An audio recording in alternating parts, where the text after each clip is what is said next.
What's gonna happen? Tweet already. Oh, I think we're live. Is it live? I don't know. I can't tell. I think so. This is my first time. Yeah. Oh my God. It's been a hell of a week. Yes. It's live. It's only Thursday. Live. We are live. Oh yeah. Oh yeah. We are live. Okay, I gotta share this out.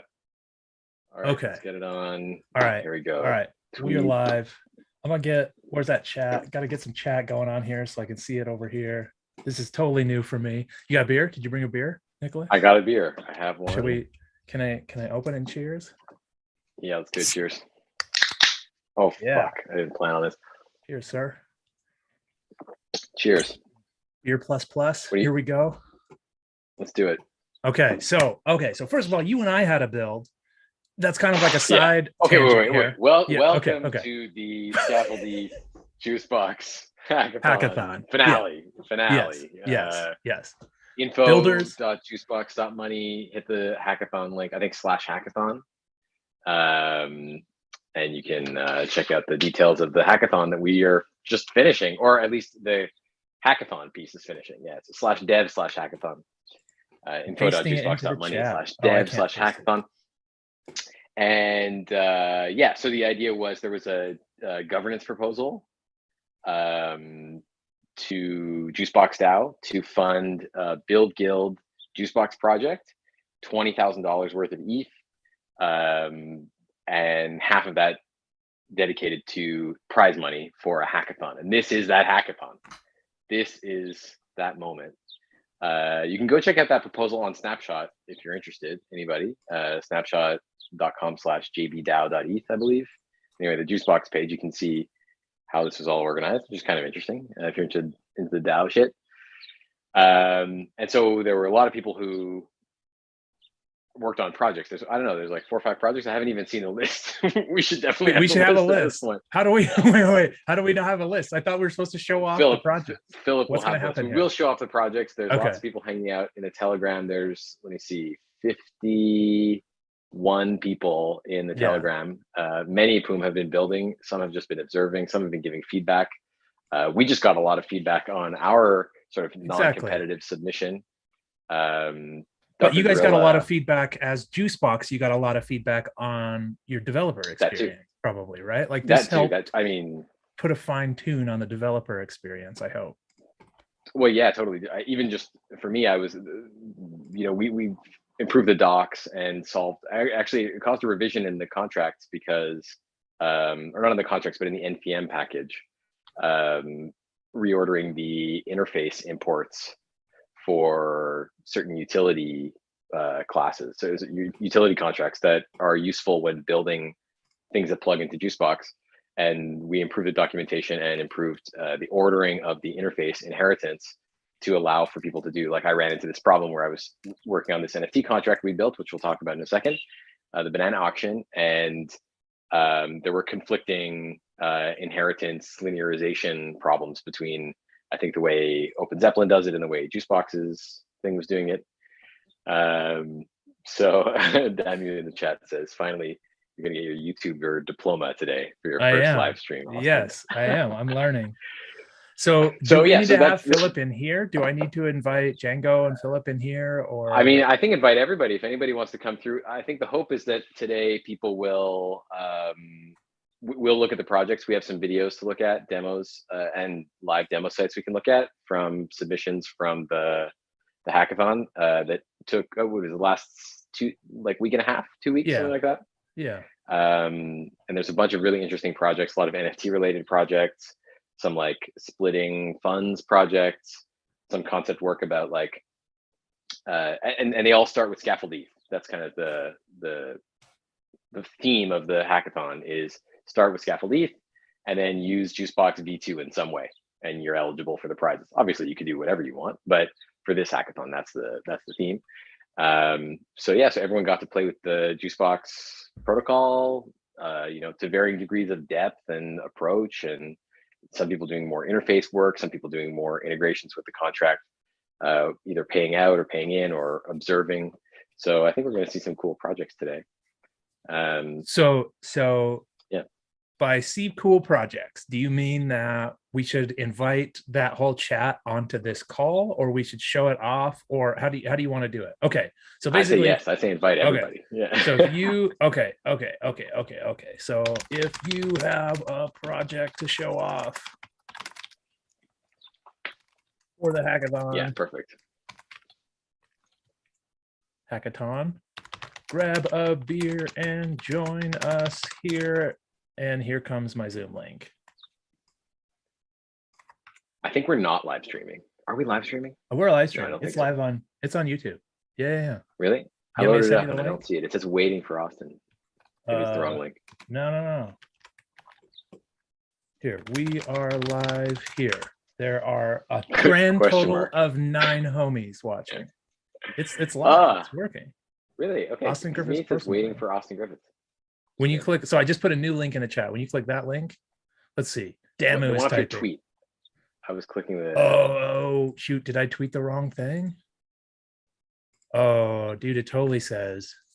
Why does it say that? Maybe if they hit go live on the YouTube interface. I probably need to hit go live. Let's see. You are totally right. What do I need to do? Oh wow. Oh, okay.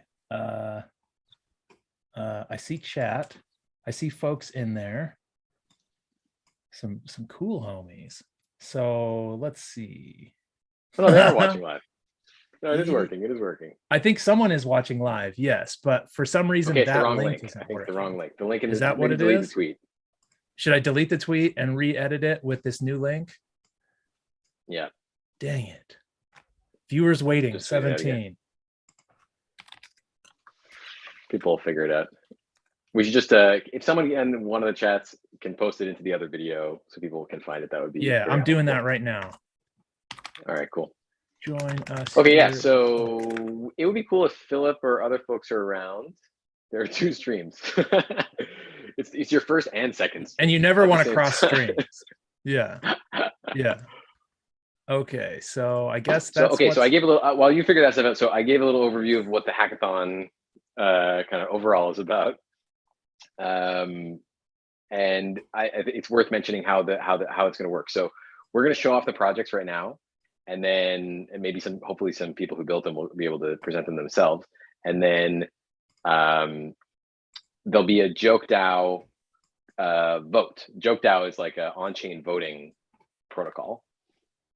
You can think of it as kind of in the same ballpark as Snapshot, except that it's on-chain, but it's multi-chain. So you can deploy a contest is their format of a proposal vote. And it encourages anybody to be able to put in, submit their answer to the question. And then there's a vote between token holders of a joke token that implements the JokeDAO voting interface. And so Philip really airdropped, Philip's a contributor at Juicebox and who's helping coordinate the hackathon, is going to airdrop a voting token on Polygon, or already did actually. I have the transaction, I can pull it up somewhere. Already airdropped on Polygon for, I think it was what, 35 cents or something, 65 cents. I can't even remember. That's awesome. Like to all the addresses. 1,000 people or whatever. Like, it's not a claim. Like they've got the tokens already.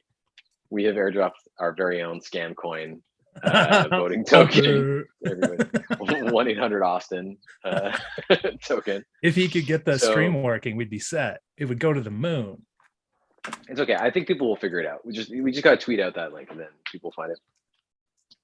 Okay, there's a new Twitter, and if you go to the Twitter and you go to the link, it's definitely the right link. Okay, cool. And I'm like, in the old chat, I sent like, hey, we moved to a new place. Sorry about that. So I think we're good. Let's see. What do we got for numbers here? Oh yeah, 17 watching. They moved over. We're at the new stream now. We are good. Awesome. Welcome. Hearts. Let's go. Where should we see the chat? Is the chat? I'm just gonna look at Telegram. If people want to say, I guess. All right, whatever. We got 4 people coming in too. Here we go. Here come some people too. Here we go. I'm admitting folks in. Come on in. Sick. Hey Raz. Hey guys.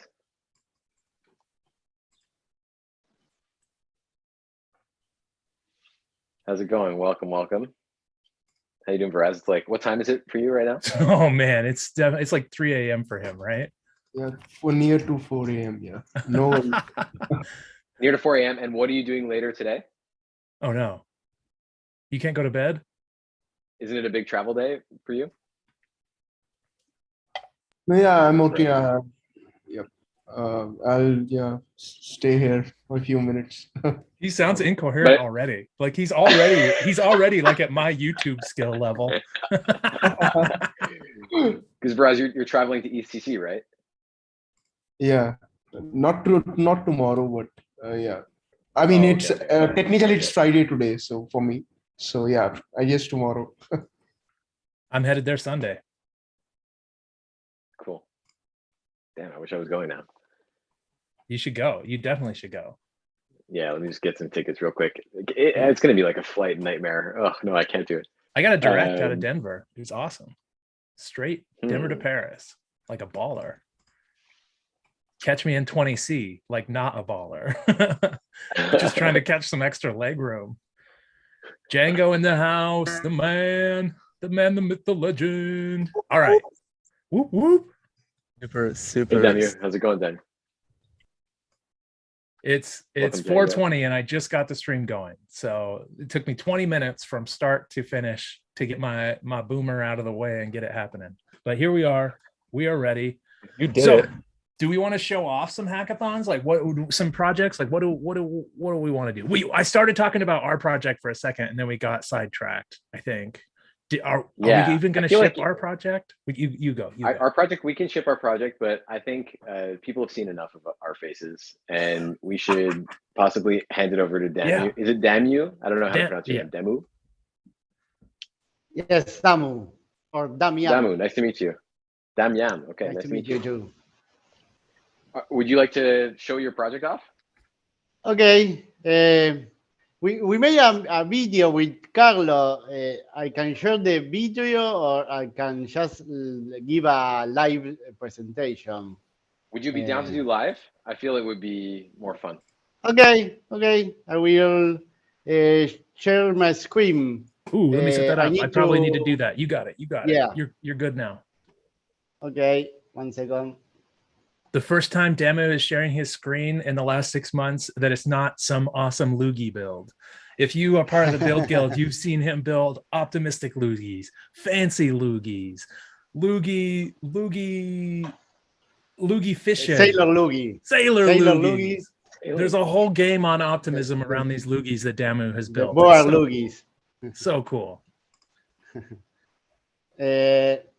We made with Carlos a Juicebox starter kit to be able to get a page for minting some NFT, and the fund from this NFT go to the Juicebox project related to your project.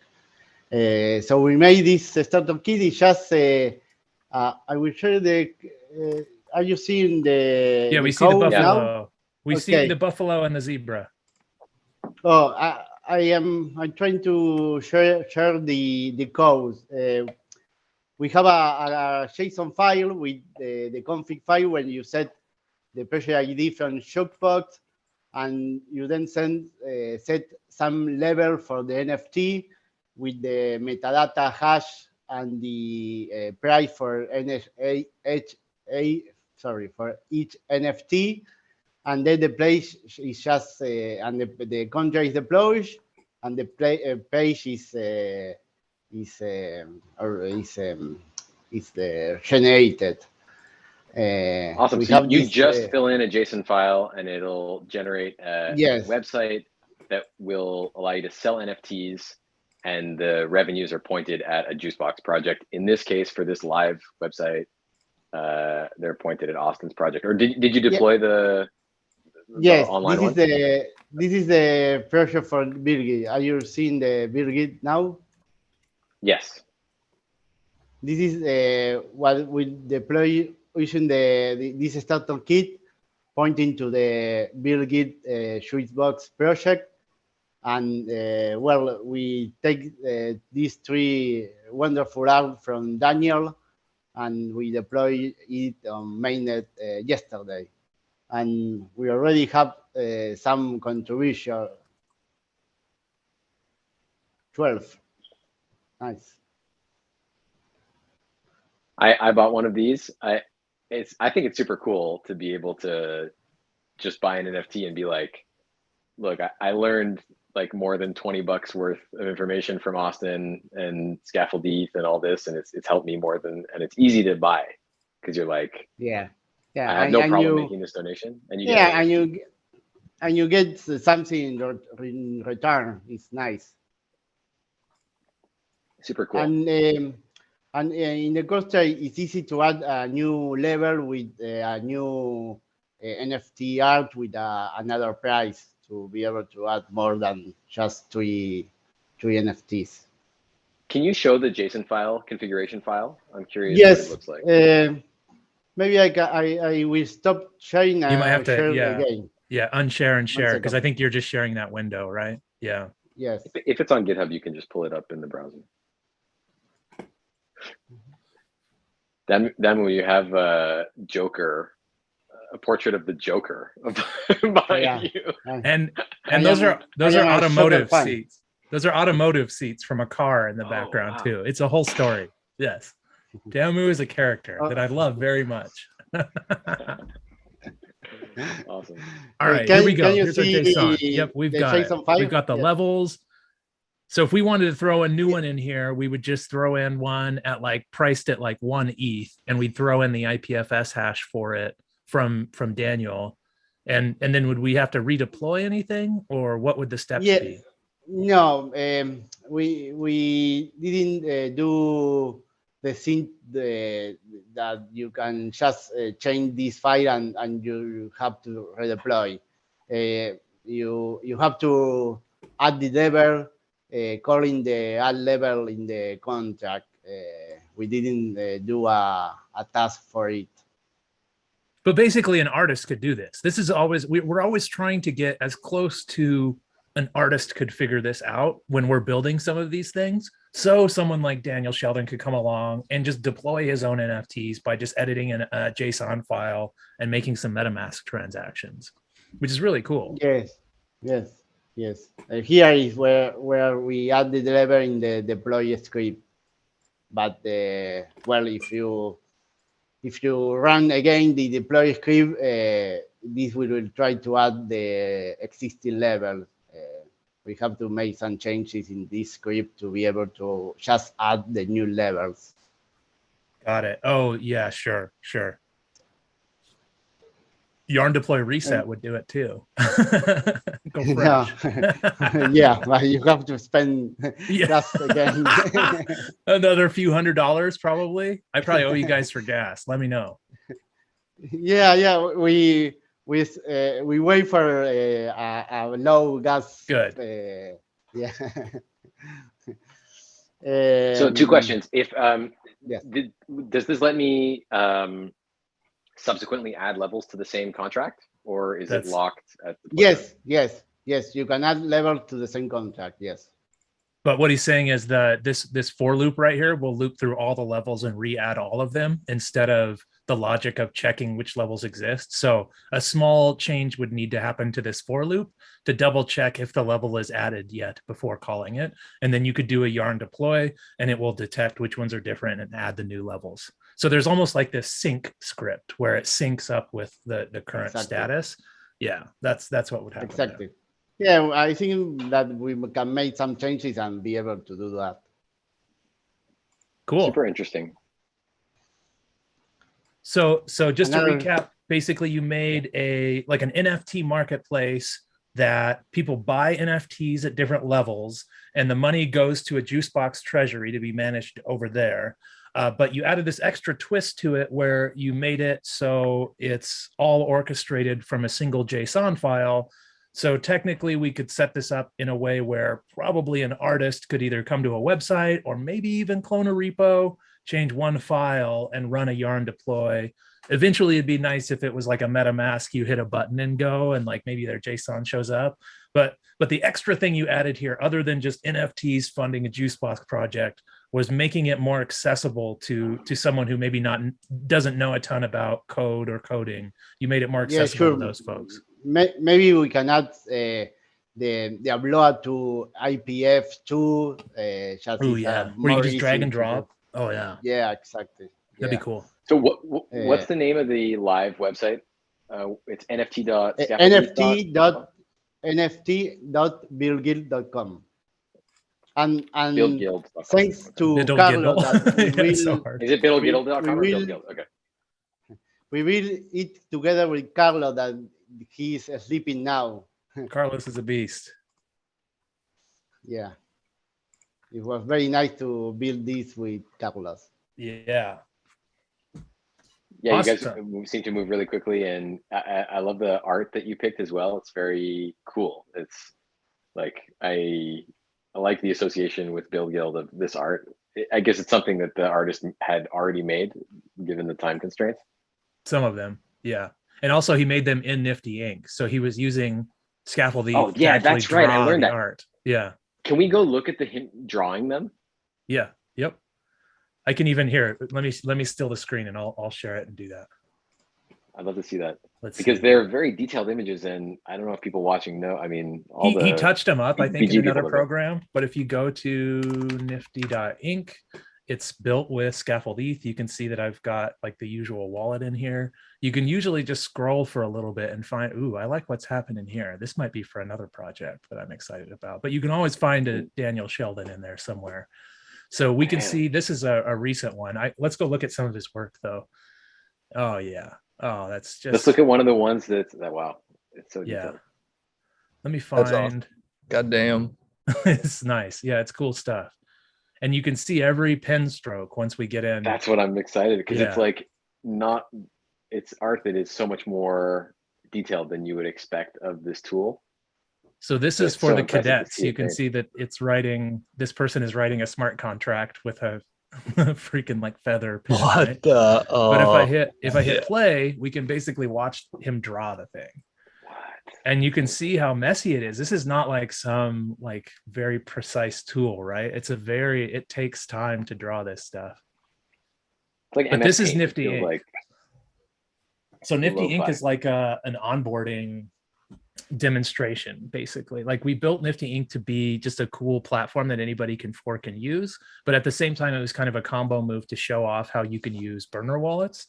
So if I go incognito and I just go to nifty.ink, this is similar to if you were just opening up Nifty Ink on like a tablet or something, right? So I can actually just go hit create and I can like make something, right? Like I can go make a banana. Ooh yeah.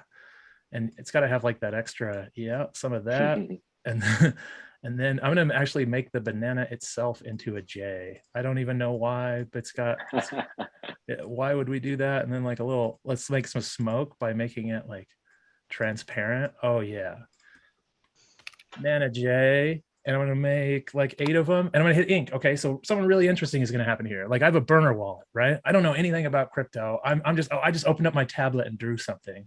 I don't have any money in this account. But if this works, it's going to basically use this burner wallet to sign a meta transaction. And then we have a relayer where I'm paying the gas for the users, or we're paying the gas for the users. There we go. It worked. So it used a meta transaction and a burner wallet to make that art. And now that art is on Gnosis chain and you could upgrade to mainnet, but I could also put this on sale and I could earn money. And then this account that I know nothing about could start like earning money. And then all of a sudden I want to learn a lot more about what this account is about and how I protect the mnemonic. So it kind of flips the onboarding on its head. About $30 to upgrade that to mainnet. But look at this. I can put this on sale, right? Maybe these are going to be worth 25 cents a piece. And anyone who wants to buy these could now send 25 cents to this like ephemeral burner wallet that I've created here. And I would earn money. Let me see if I could send that to our group here. But yeah, that's Nifty Ink. Oh, wait, Philip, I'm sorry. I don't know how long he's been waiting in the waiting room. I forgot to look at that. But yeah, we can see that he's like making progress over here too on this drawing, right? It's still going. Dude, Austin, you had me at the loading animation and everything else is just blowing my mind. Thanks, man. Thanks. That was like that is like a Nifty Ink. The loading where it draws it. You're talking about that right there. Yeah. Oh, what did I just do? I just did something to make it record again. I think I'm recording the live stream now, as if having it live wasn't enough. I hit a button to hit record now. I don't know. Okay, I'm gonna quit sharing. I'm messing stuff up. No, that was awesome. It's super cool. It's interesting that with Nifty Ink, you chose to do meta transactions rather than lazy mints. But it's on a side chain. So yep. It's because of the side chain. And so meta transactions at first, like people got really excited about meta transactions, and then they realized like gas fees are going up. And if we're talking about paying the gas of our users on mainnet, we're talking about, it could be millions of dollars a day for some platforms. And that just doesn't make any sense. So while the UX was enticing, it didn't make sense on a high value chain. But on a side chain, all of a sudden those meta transactions make more sense, and paying the gas for your users makes more sense. Crazy. Danu, can you show or Austin, whoever, the scaffold, the Build Guild Juicebox? Because I think what's crazy about Danu's project is that and I mean, even Nifty Ink could be doing this too, like lots of projects. They're not what I want. Making donations that are affecting the treasury. I think Juicebox 44 is going to be the project number. And then I just do this every time I go to a thing, and then I do 44. Yeah. Oh no. Oh, actually, no. Now it's changed because we have names now. Ooh. Oh, I could just do Build Guild probably. Oh yeah, there you go. Put an @ Oh, @ sign. Here we go. And get rid of the P.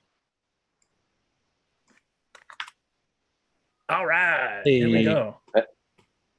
And so we can see people buying art here, right? All of these right here are purchases. See, you guys should have put some graffiti in there. The graffiti goes a long ways. Throw that in there. Even if every one of them just said where it was coming from, some kind of indicator, that would be cool. Other than I like buffaloes. Yeah, totally. When I really, really sweet project. Love this. And I'm curious to hear what else you had in mind for like things that you didn't have time for, maybe that would have been cool. One of which I think Austin just mentioned, which is trying to show the image that was minted in the feed in line there. Anything else that maybe y'all took the trade-off on given the time constraint? I think that's a Damu question. Anything else you would add to this, Damu? Okay, can you repeat, please?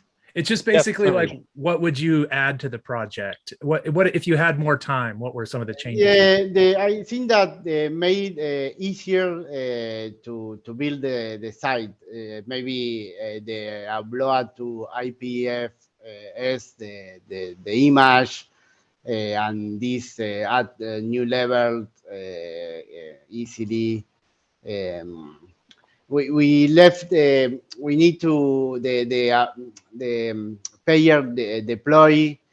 We made this, but it's left to make this easier to be able to deploy the payer too.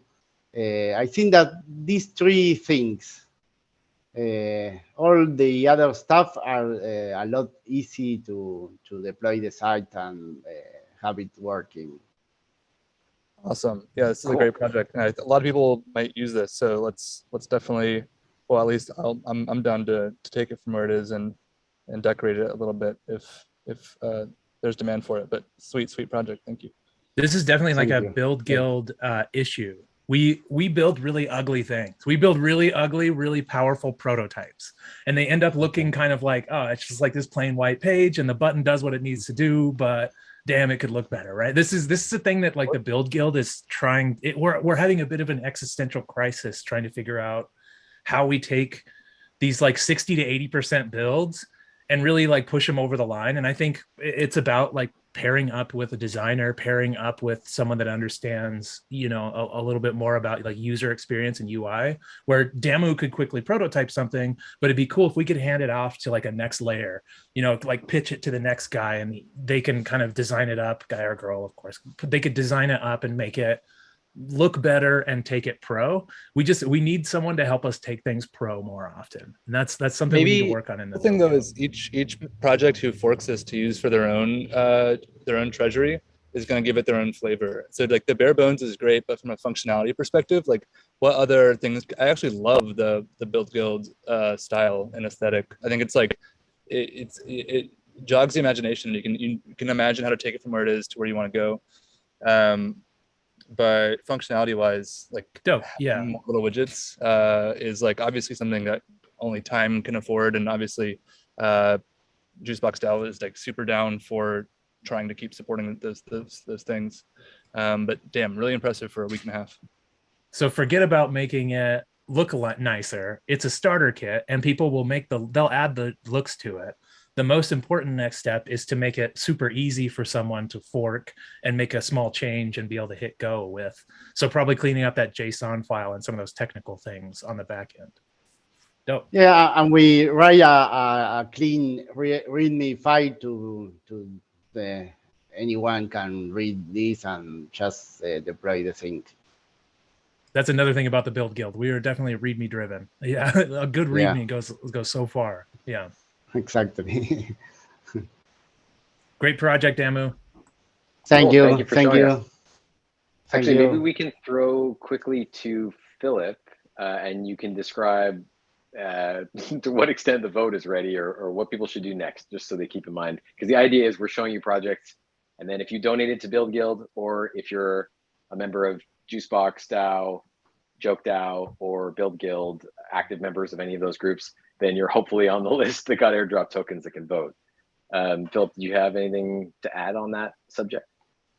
Yeah, the vote is ready. Voting is going to open in 19 minutes and then be open for the next 24 hours. I'm just waiting to drop the link because people could still technically submit things. So we could have someone go on there and submit like 200,000 I Love Buffalo projects or something. But yeah, if you are in Juicebox, if you're in Build Guild, if you're in JokeDAO, there's a good chance you got tokens. We kind of took like just CSVs from Etherscan and stuff like that and dropped tokens to a bunch of people. So yeah, if you donated also to the Build Guild project, you'll have tokens. So I'll drop a link to that in about 20 minutes, and then you can go to the website, connect your wallet to Polygon, and check. If you need Matic, let me or Nicholas know in the Juicebox Discord server. We'll send some your way. Yeah. So just for context, you're hopefully have received a voting token on Polygon. You'll need to vote on the JokeDAO contest. The link is whatever on the website, and you'll need to pay Matic in order to vote, because JokeDAO is on-chain voting. So if you don't have any Matic, you have the tokens you need, but you also need Matic. So let someone know. You know what JokeDAO stack looks like? What tools did they use? Great question. Scaffold ETH, I hear, was a big part. I know. Yeah. Hi, it's Ellie. Sorry to interject, but I know that for like the first like months of existence, JokeDAO was, I guess, like a Scaffold ETH like project. So it literally served its purpose of scaffolding ETH projects. Make the prototype. Yeah, and it was usable. Like you said, the buttons did the thing, and it wasn't pretty, but it got us to like prove out the concept. I will say I didn't code any of it. I believe that was mostly Sean McCaffrey. I think that's their last name. But I was a user, I was a joker and a voter from time to time. Yeah, so that was really cool. But we did just relaunch. I mean, I'm in like a Telegram group, so I feel like basically I'm part of the team. But yeah, nice. I'm a big fan of JokeDAO, but the new site was just relaunched, so it probably has diverged from pure Scaffold ETH as it often does. But yeah, just wanted to make sure you all know that like this was really instrumental in getting JokeDAO off the ground. So thanks, that's great to hear. The new website just launched, jokedao.io. But I think the important piece here is that Scaffold ETH got them to the point of like nothing to having something that felt like a movement, something interesting, to like struggling for money, and then like receiving a bunch of grants, including Polygon Village. They just announced a grant. And Juicebox DAO also funded or is funding the V2 development in part. So yeah, super cool to be able to like use a scaffold project to judge a scaffold hackathon in a kind of you can actually way. still see the view on site at jokedao.jokedao.io. So if you want to, I just linked it if you want to see like the one that ran many joke contests,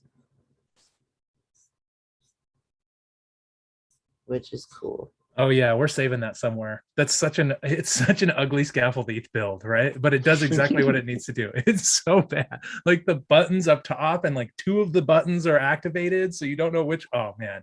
Yep, this is a scaffold ETH build. It'll go down in history. I'm sorry. Yeah, no, it was great. Ellie, you built awesome. AOL.xyz too, didn't you? Well, yeah, that's what Asia and I are. One.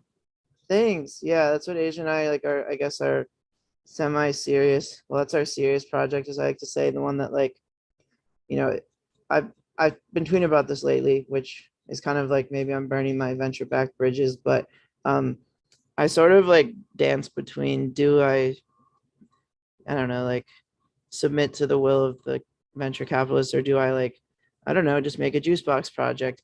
And I'm, you know, increasingly more going the Juicebox route. But yeah, that's like the project that I, you know, Asia and I, we try to like, we're trying to make it our thing with Olga, but we kind of just decided that maybe instead of raising money from VCs, we could just like do hackathons and, you know, build stuff. And then we probably would have more time and knowledge and energy to like build the damn thing instead of just like making pitch decks for weeks. I think of like raising funds with Juicebox, even a small amount of funds gives you a lot of interesting signal and gives you insight into what that signal is and how much wind you have behind you and how to like raise, you know, that just like when you go into a VC, their idea of you and your stuff is different than like a bunch of other people that might be like investing in a smaller like Juicebox kind of thing. So I think that you get like a different level of signal that's cool by just raising in a Juicebox to try to just say like, do we have something here or not, right? Before the VCs and stuff. Well, I've been toying with the idea of, I think Juicebox V2 has this thing where you can like, for certain thresholds of contributions, you can get like an NFT and stuff. I believe I read that somewhere. Like you can actually basically make it where it's a form of like premium subscription to whatever your software is, where basically you can token gate your software and like there can be a tier. So like we could have AOL premium, and the way you get it is by like contributing to the Juicebox, you know? So that's like something someone should have built that. That should be a perfect thing to build here at the hackathon. Like someone should have built because you don't even really need to build it. Like it's not even a tool. It just works. Well, it's just like, yeah, I mean, you just like, that's the beauty of Web3. It's like, I just described with plain English, like something that like doesn't exist, but it exists when you just like combine the existing tools. Like, sure, like we need to get further to make it easier, but like, yeah, I mean, that's like, it's like almost like you get so much for free when you go like the Web3 native route, you know? Like if I wanted to like charge customers to, and then like give them access, like it would actually, it's getting to the point where it'd be harder to do that the Web2 way than the Web3 way, you know? Which definitely, yeah, it's still not there as someone who, you know, just had to hack stuff together for the hackathon. Like it's kind of funny that in order to like easily get like a project loaded up in the front end of Juicebox project, I couldn't just do it easily on chain. I used the sub because the projects are technically NFTs, so like you don't load them like how you think you would. So I used the Juicebox sub graph, but then of course like the metadata isn't on the sub graph. It's an IPFS hash, so then you have to fetch that. So yeah, it's funny. Yeah, would it be what could be easier, or what would you expect? Probably more like an API. Just be like a field. I mean, it's tough because it's technically off chain, so like, you know, it's not from the same source. But like, yeah, I mean, that's actually, this is some alpha, but like for AOL, we're actually working on like peer-to-peer, like decentralized APIs that sort of index like multi-chain, any like off-chain, on-chain data, where basically you could have an API and it could like mimic like GraphQL or HTTP or whatever, but it'd actually be like running in a web worker and pulling data from all the different sources and stuff.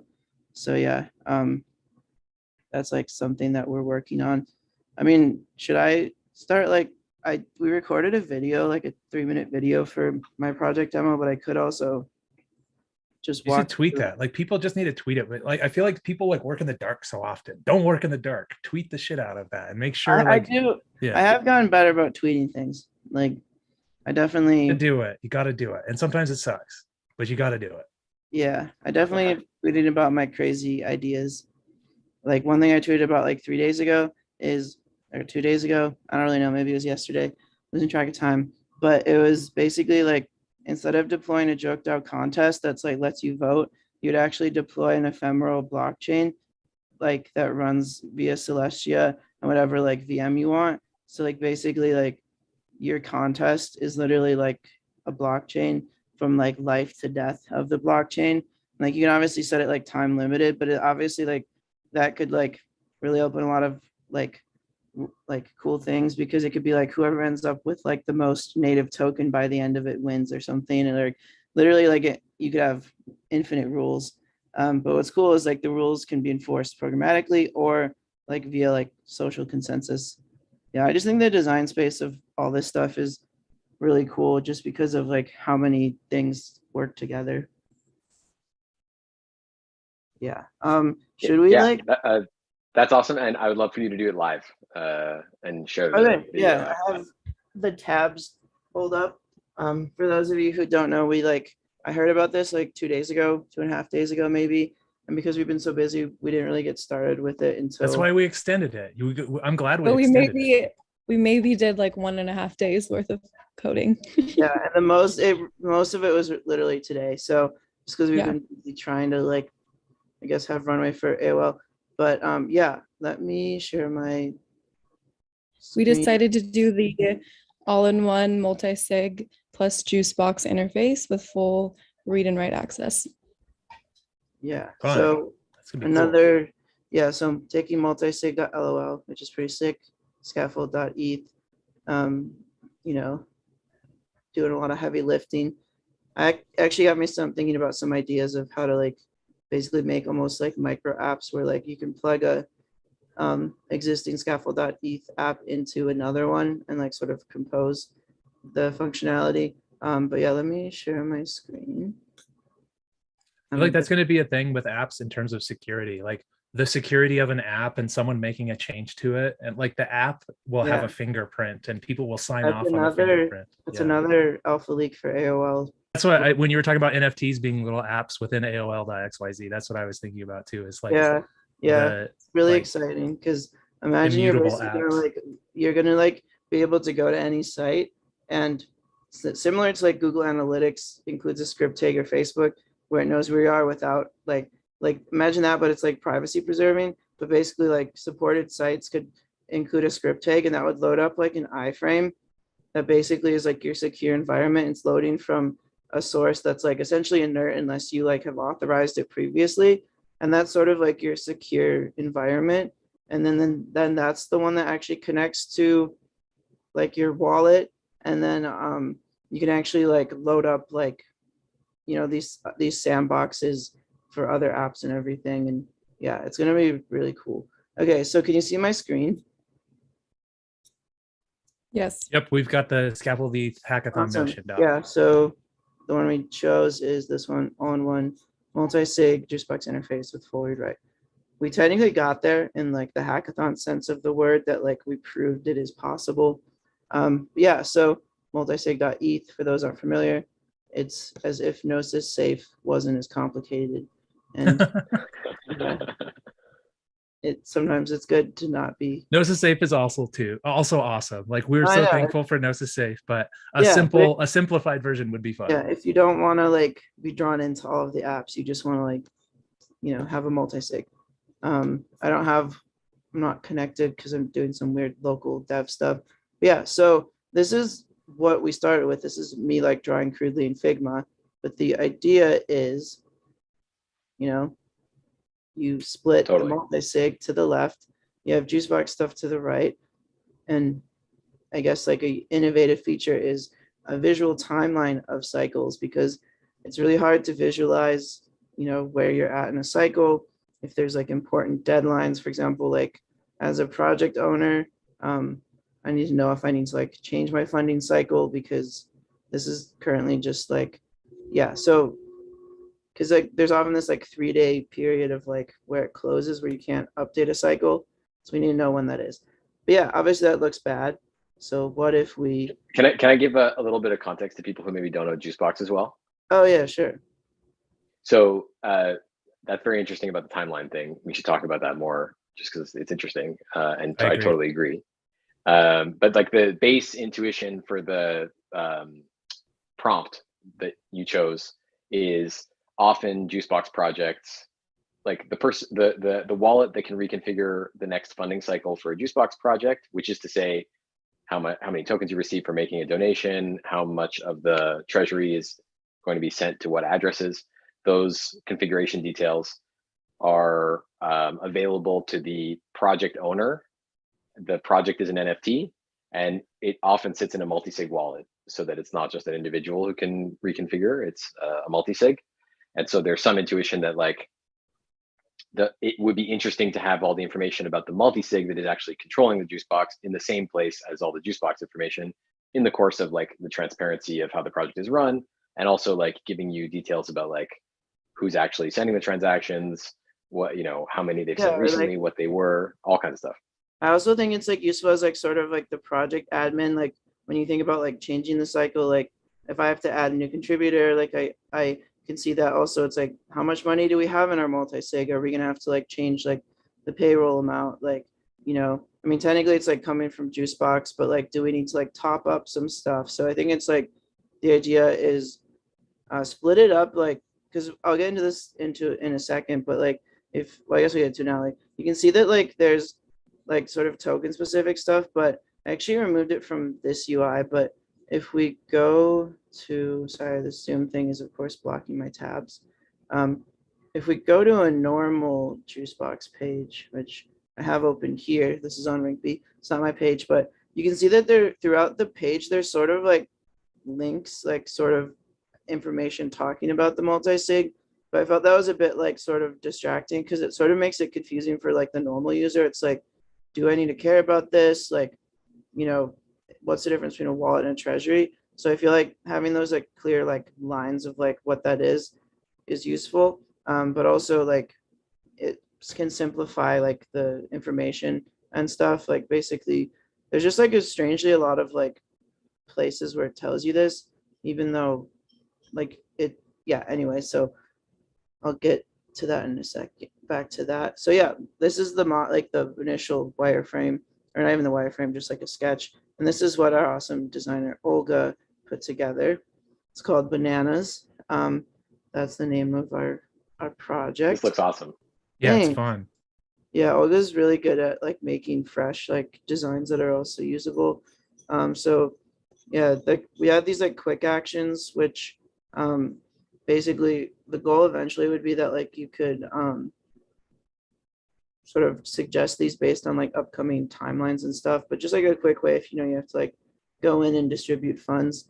This is like a, you know, obviously a project page, but so it's sort of similar details, but obviously this timeline is cool because the idea is we just sort of picked random ones for now that looked like visually distinct.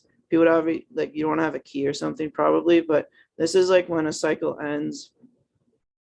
This is kind of where it is right now. This banana signifies that this is like sort of the cutoff for editing the cycle. We didn't really have enough time to like find the perfect icons, but the general idea is that these are sort of like important events that occur. And then you can like click off into, you know, a modal like this. So if you want to fund, then that just like opens up. And then this shows the distinct separation of concerns. You can still do your normal stuff. It's an NFT contract interaction, and then you can do things here. So of course we did manage to build at least like a good chunk of it, which is cool. Damn, this looks great. Thanks. Yeah. This is scaffold ETH. What? Yeah, no, it is. You can make scaffold ETH look good. Maybe we should join the build guild and be the resident, like, you know, stylers. Yeah, exactly. Like Asia, Olga and I are like, yeah, the bringers of culture. Yeah. No, it's not too hard. Like Asia, we actually, like, because we had so little time, we didn't even like make branches or like work on separate computers. We literally like were running a local dev thing all day today, basically rapid fire coding on Asia's computer, and then used VS Code Live Share to basically be on the same computer, literally coding this together. So I was like wiring up Juicebox, like both on the read and the write, and she was like doing all this. So you can see, like, I didn't actually quite get to like making a recreation of the UI, but you can see I'm loading up like the projects for this multi-sig. And, you know, metadata, basically you can fetch that because that's actually stored in IPFS here. So you can see how you could get all the right information. And then there is like specific things you can read directly from the contract. But if we go into the code, we can see that with the modern miracle of WAGMI and also GraphQL hooks, I can get reading and writing is pretty simple. I did hard code this just because we ran out of time. But what's cool is like this like use contract write thing, like actually like lets you easily, like, this is like you have like a provider in React, but basically you can import an API. So we have like, we actually deployed like Juicebox contracts v2 locally, which was pretty straightforward. The instructions probably we can make a PR to the README to be slightly clearer on a couple things, but yes, we import the API, give it the interface and the address, and then basically you can give it a function name. I commented out the data thing because it was a collision, but basically from data, you can actually like call this function, give it parameters and everything. So it's a really simple interface for just working with existing contracts without having to do stuff. So the idea is we load up all of the functions we need to do, and load, you know, if we want to distribute funds or distribute SLX, which we used that, we slice for that, which is a cool, I think that's a cool use of. What's SLX? I don't think I know SLX. Let me load it up on. Oh, one thing for feedback for Juicebox is I want to be able to use it without having to connect, because I don't know, like basically it's this. Oops, sorry, Sunday. I just woke up my dog and she got scared. Oh, Sunday. Yeah. Sorry. Yeah, it's true. Scaffold ETH is more futuristic than Juicebox.money in terms of letting you. No, this is another thing that we do wrong with Scaffold ETH is if someone has a recent connection, as soon as you hit the page, it's bringing up the connection. I totally agree with the delaying it as long as possible, but we Nifty just Ink don't have that implemented. does it well. Maybe. Yeah. Maybe. One thing I was gonna get to is like basically one decision we made from a design point, which we didn't get to like actually code it to look nice. We just got the functionality, but you can see that this is like, I'm technically on the like create page, which is a route that came from, it was basically inherited from like multisig.lol. Like ideally we would like nest these so we could have like sort of independent routing, but the idea is like we sort of still show everything. But what's cool is like I can open this modal. Again, didn't do the styles on this part, but you can see that now we get like sort of functionality that's specific to the multi-sig side, but like a unified thing. And the idea is if we were using something on the Juicebox side, it would open up a modal as well.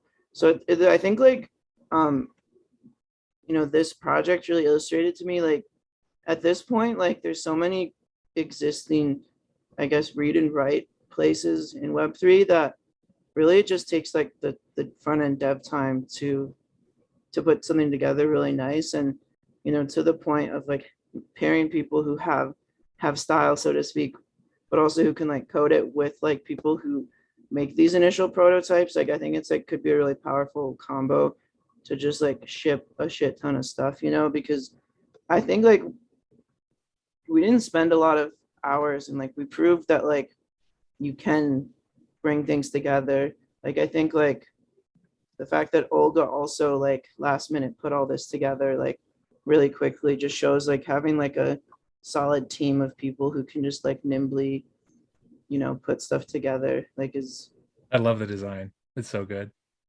Thanks. It's so sick. I think you're so right. Plugging things together is like, there's a lot you can get done if you have the talented people who are able to plug the things together in a reasonable amount of time. It's yeah, I mean, I will say like there definitely needs to be like a lot of like, and maybe this is something I can help with, like, with on sort of the Juicebox side, like it wasn't clear like the best way as like sort of an application developer to integrate with Juicebox. Like the way I found like the graph endpoint was like by inspecting the network requests on Juicebox on RinkB and then just like grabbing the GraphQL endpoint. And then, there wasn't like a suggested way to, interact with contracts. Like, so I went to the, I don't know where it is, but I went to like the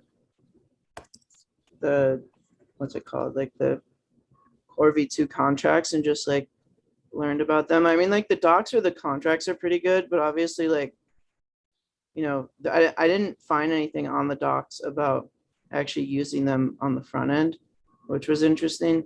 But basically I was sort of able to like, I guess, reverse engineer it. Like Asia deployed this locally on her computer. We manually copied and pasted the ABIs JSON files into our repo and then like imported them from there. So I think like that's like, yeah, it's almost like a way to like, well, without having like a centralized like NPM package, just having sort of like workflows or like run books or playbooks for what to do as like a front end developer to like integrate like different sources. Like, I mean, we know what to do because like I've just like been in this space a while, but I think it would be kind of confusing if like you were just sort of like a vanilla developer trying to like integrate with Juicebox from like, I don't know. Like, I think it's just like, you still have to be able to like do some digging and like, I mean, luckily Juicebox does make it easy to like find the contracts, and like, then you can like explore them on like Etherscan or something. But yeah, also I've been talking for too long, so I can stop talking, but this was fun though. Like it was a good, like, it was a good excuse to like write some code on Juicebox and, just do another scaffold ETH project. And yeah, we are gonna, basically, this is some alpha as well. Asia and I are gonna, what's the like term? We're basically gonna, well, I know like the normal term of like pair programming or whatever, but we're basically gonna like turn into like a pseudo anon pair, like a single entity that codes. Yeah, like that it's is, gonna I be love like, that. yeah, it's gonna be humanoid, and then we're gonna have like, but like, so like we're gonna have a Discord profile that's like essentially us as a technical unit, and we're gonna contribute to like, hopefully contribute to PeelDAO, and it's cool because then like we get double the coverage, double the brain power, and it simplifies like, as far as PeelDAO is concerned, we just have like one single payable address, and I think it'll be a fun experiment because it's sort of like an agency, but it's really just like, a pair programming unit, which is very common. Like, depending on the type of places you've worked, like pair programming is like often seen as more productive or effective. Yeah, I totally think it is. For the project, we'll show it later on, but I worked on something. We did it together for a chunk, and then Faraz and I worked later on, like refining some of the V2. I wrote like a rewrite, and then we sort of pair programmed. He did a bunch of stuff too, and it's just. And then Dr. Gorilla jumped in on a security audit. So just like having those, it's just is much easier to do with someone, I find, than like on your own a lot of the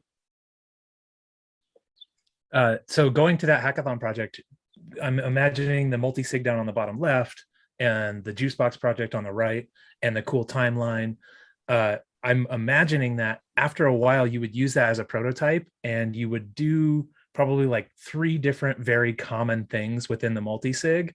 and the multi-sig would almost be abstracted away, and those actions would turn into buttons, right? And then like whatever it is you're doing, there's probably just like a button on that page that does the thing, but you almost need the multi-sig there to be the dynamic thing to figure out what you're going to be doing.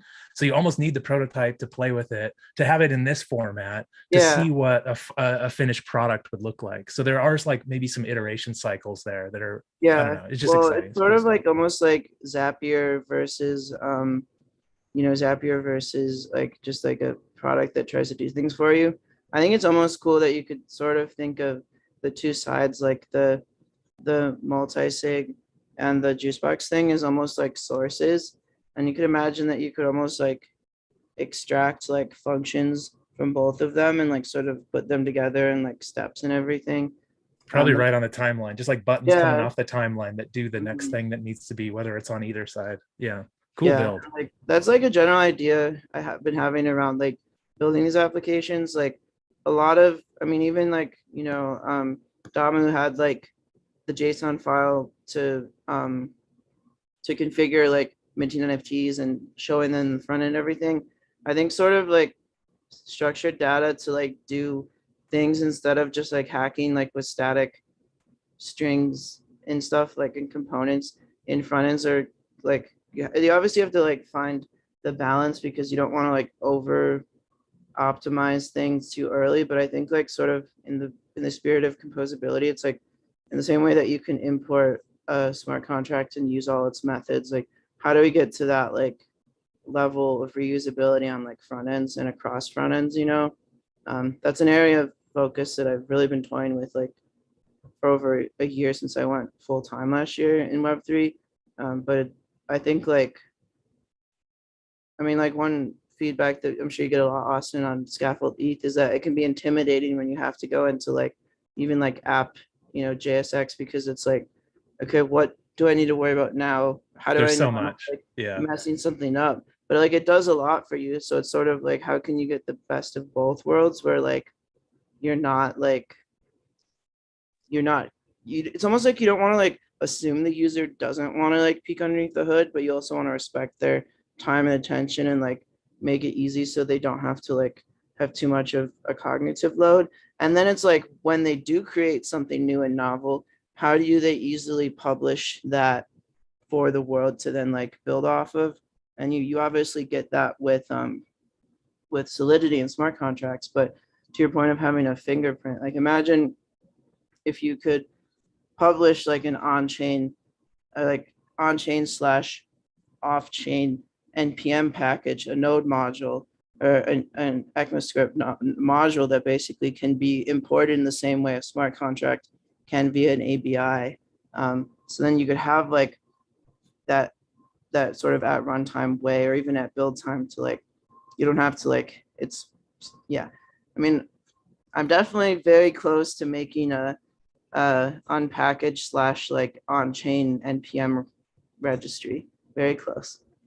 Like I'm tired of GitHub and Microsoft. It should. So I always talk about how the package JSON should include an Ethereum address for each project. And it's a way that you could fund your dependencies. You could build that kind of thing into that kind of system too. So add that too when you do it. Yeah, cool.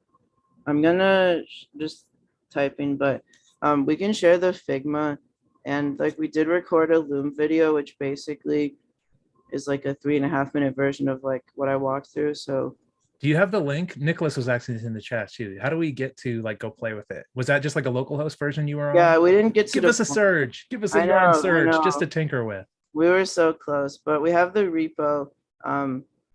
Again, it's like pretty messy. Like we did not have, I think, how much time did we spend coding, Asia? You said like 4 hours. I think like roughly 4 hours. I kind of like the idea of doing a 2 week or a week long or a week and a half, where there is like the assumption that a 2-day hack project is good enough, but you have like a week or a week and a half so you can find a night and weekend to make it happen.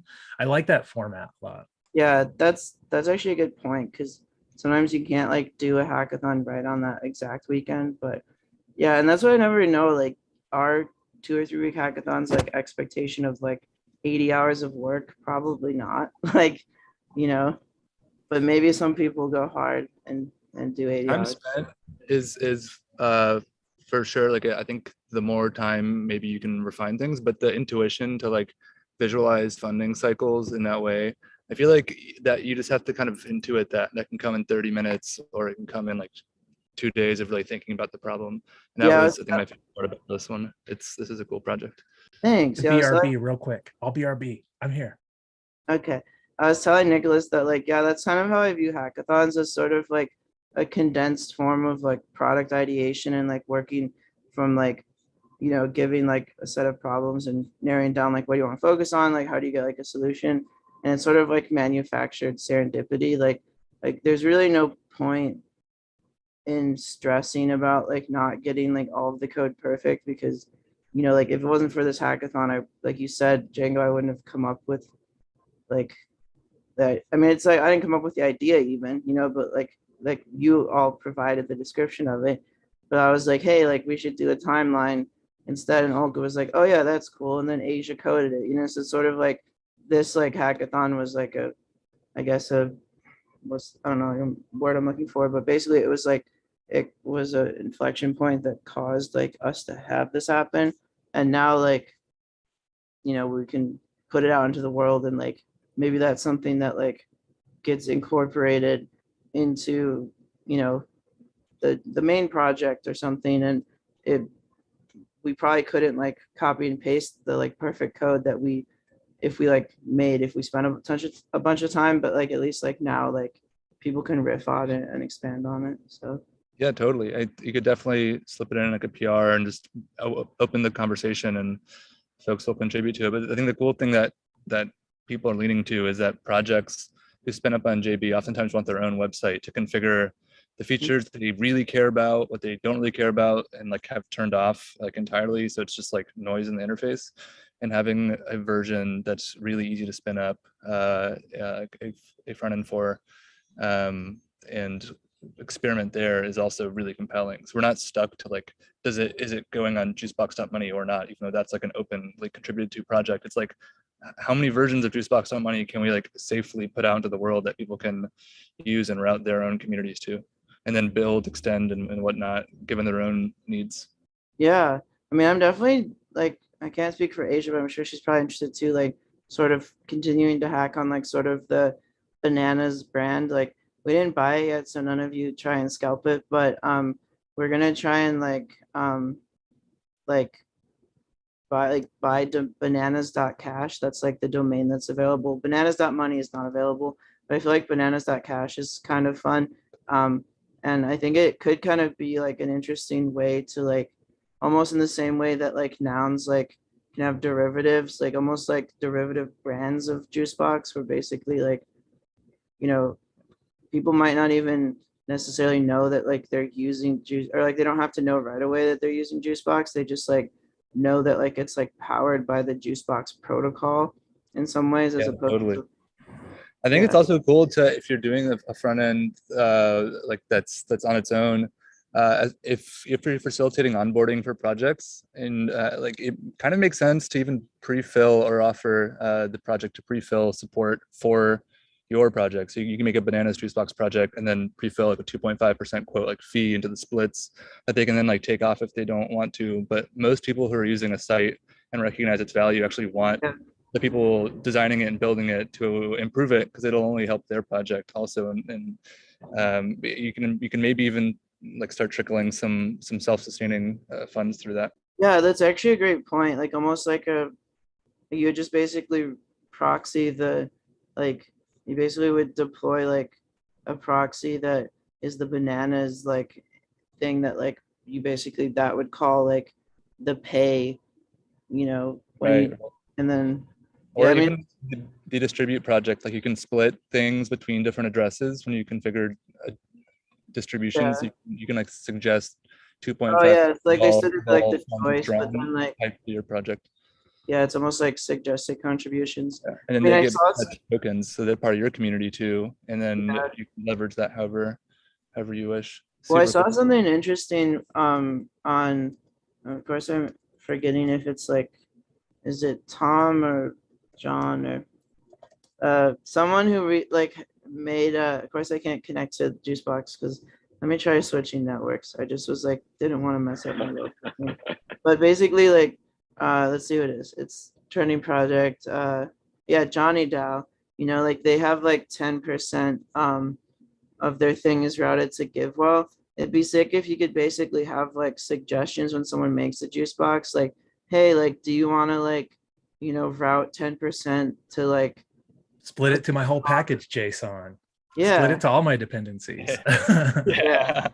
Literally, like that's a you great can do idea. so much with like the protocol, and that's what always is like impressed me with like Juicebox is like, I mean, I first heard about it luckily like kind of early because I like minted Tile, you know, back in the day last year, and you know, Tile is like the OG. Sick. That's still my favorite project.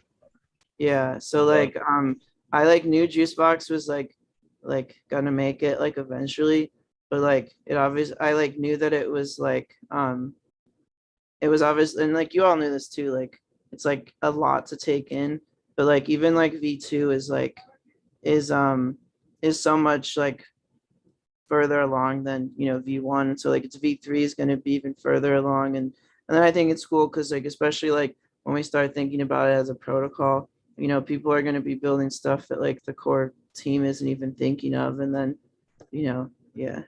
Oh yeah, totally. Internet We've been making it up since day one, it feels like. Yeah. But yeah, it's fun to see new things take shape and support them. Yeah, definitely. It's been 364 days since Juicebox V1 was deployed on mainnet. Oh, so shit. Tomorrow is Juicebox's birthday. Wow. Congrats. You all need to like celebrate in conjunction with the vote closing tomorrow for this hackathon, I feel like. Hell yeah. Totally. We were thinking about doing by reviewing these awesome projects. This is like the coolest way to celebrate a year of Juicebox. Like there was absolutely no plans or what the hell is going to happen next, but looking back from this moment and seeing like people make up really cool extensions and dream up like even further is like absolutely incredible and awesome. And big shouts to everyone along the way who's gotten it here. Yeah. Starting with Austin and Scaffold ETH on day 0, -10. I mean, minus like 100. You know, I think the Scaffold ETH was downloaded like maybe November the previous year. So it was like or maybe, yeah, we were on that Scaffold ETH early. Actually, I want to go back and look at when I had scheduled a WTF am I doing, Austin, call on your Calendly. It must have been like January or December. When like all this was like simple and I was making the dumbest mistakes. It seems like that's how it always goes looking back. You like, I start off looking like a Scaffold ETH project? I don't even know. Yeah, I think it was just like to like instead of writing tests, which like God forbid, it was like set up it helps you build your contract. Yeah, and like learn what the hell you're doing. It was like we had no idea what we were doing. It really helps. It absolutely helps. That's awesome. I had one more question for Ellie. Yeah, I'm still here. Do you think or for Asia also, how do you think about it? Or two things. First of all, Philip actually had this crazy idea a while ago for Juicebox DAO honoring referral codes in the memo text that can be passed with a pay transaction. I don't know if that's the correct ultimate implementation, but the idea that front ends could maybe like get a referral fee. Yeah, that's sort of similar to how Zora's thinking about doing it, like hyperstructure type vibes. You know, except Zora founder Jacob is all about the threat of fee versus you know, having a fee. But yeah, I think that could be an interesting way to do it, where you have like sort of a flat, like every transaction that's submitted like basically through a UI is like adding like a 1.5% fee. So like all volume, you know, or whatever fee like is accepted or acceptable, that definitely could be interesting.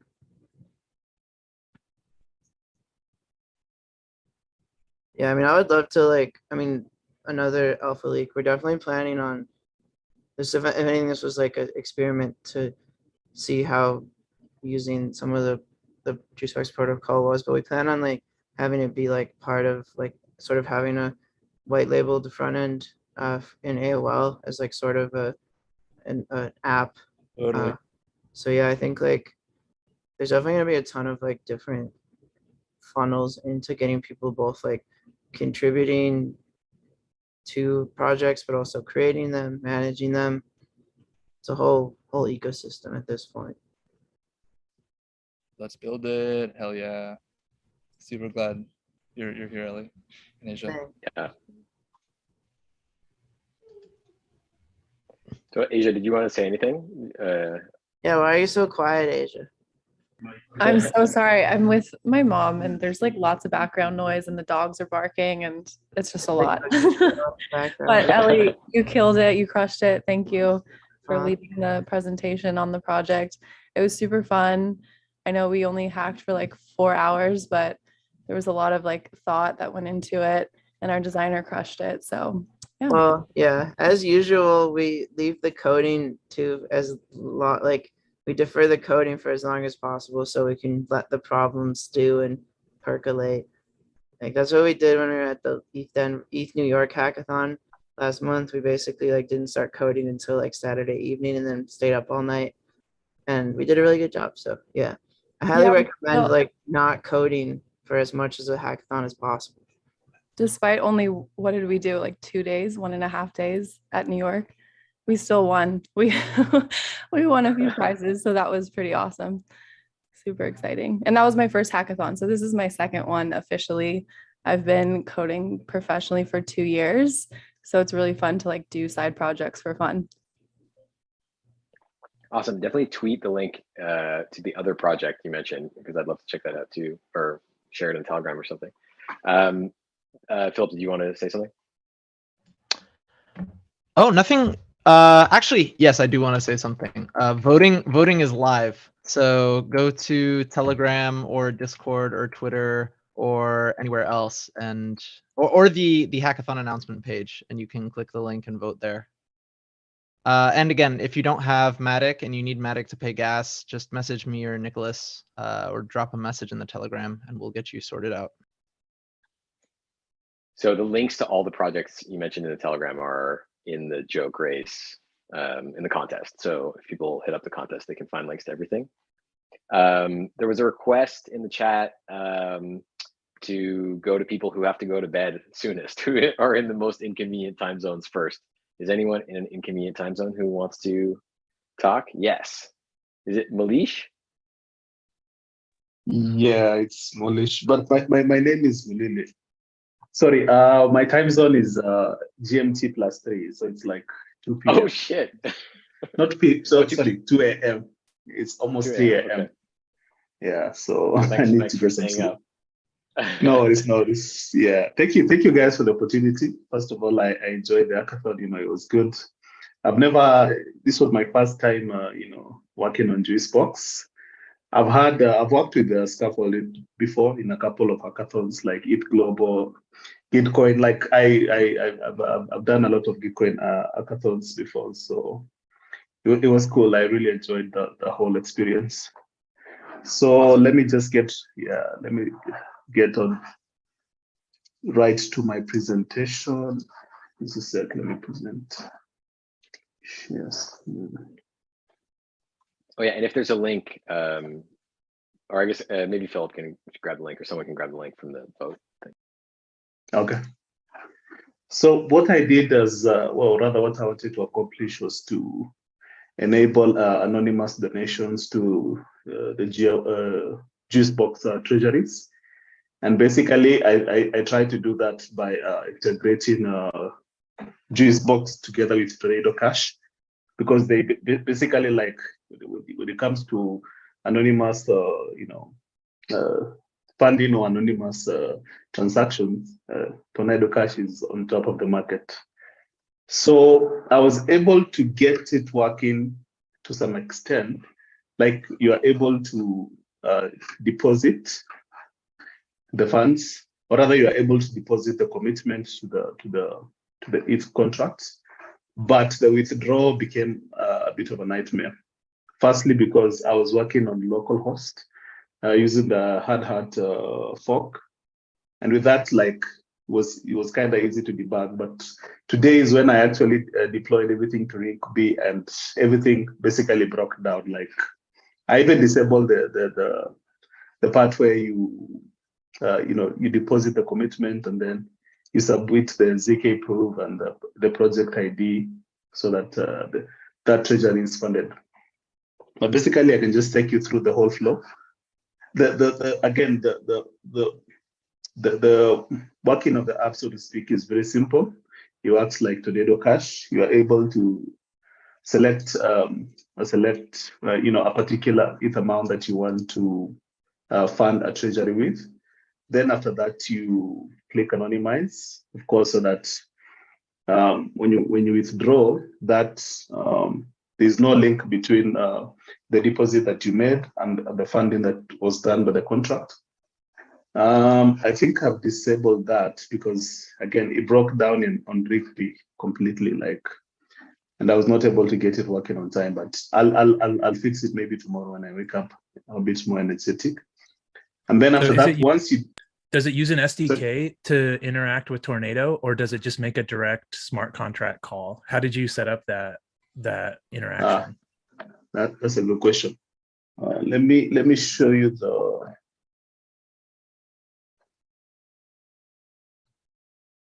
Etherscan. Where is it? I actually deployed the Tornado Cash contracts manually to Rigby. This is the hasher, then the verifier, then the ETH Tornado for 0.1 ETH, and then ERC20 Tornado. So there's no SDK. It does like it interacts with these contracts via the ABIs. Dope. That's cool. Awesome. Yeah. So sorry to interrupt. Keep going. This is awesome. No, that's not this. So now the part that gave me an issue was when it comes depositing, because the whole flow of Tornado Cash again is quite simple when you think about it. You just deposit a commitment with an ETH or ERC20 amount. You call that function called. Sorry, my screen is blocked by. It's kind of blocked. Yeah, moved it to. Hey, by the way, I'm trying to find the repo on your GitHub. I think it might be private. Maybe after this, if you could double check just to see, because I'm not actually able to find your GitHub repo for this. Oh, okay. It should be called Cocktail. Sorry, it's my Geekcoin profile. Let me see if I can enable it quickly. You guys don't mind. Just casually not loading. Yeah, it might be Fleek again. Cocktail is really clever. I like that a lot. So you use basically Tornado Cash to anonymize the funds on the way in, and then it ends up funding a Juicebox treasury. When you use Scaffold ETH to orchestrate it, so it's a nice front end for anyone to do that. That's a dope project, and Cocktail is such a good word for it. Thank you guys. But I wish I could get it working, because like I was when I was testing locally, almost everything was working with a fork. But when I pushed to Rigby today, because I pushed I started deploying the contracts on Rigby like 7 hours ago, as you can see. That's when everything broke and nothing works anymore. But I'll fix it. It's a lesson learned. Next time, you always test on the main environment before the last day of the hackathon, so to speak.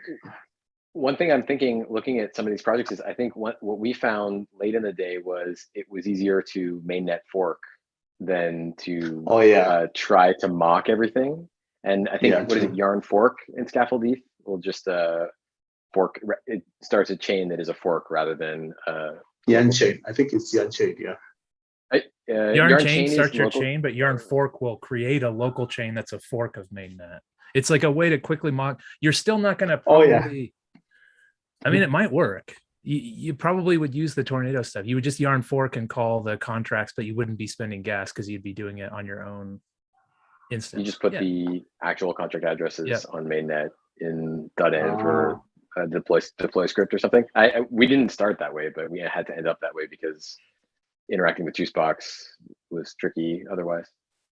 Yeah, I think I used the Unchain because I deployed the contracts locally.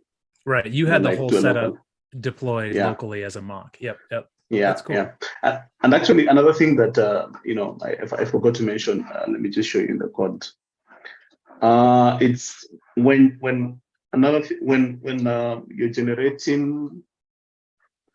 you're generating the ZK proof so that you are able to withdraw.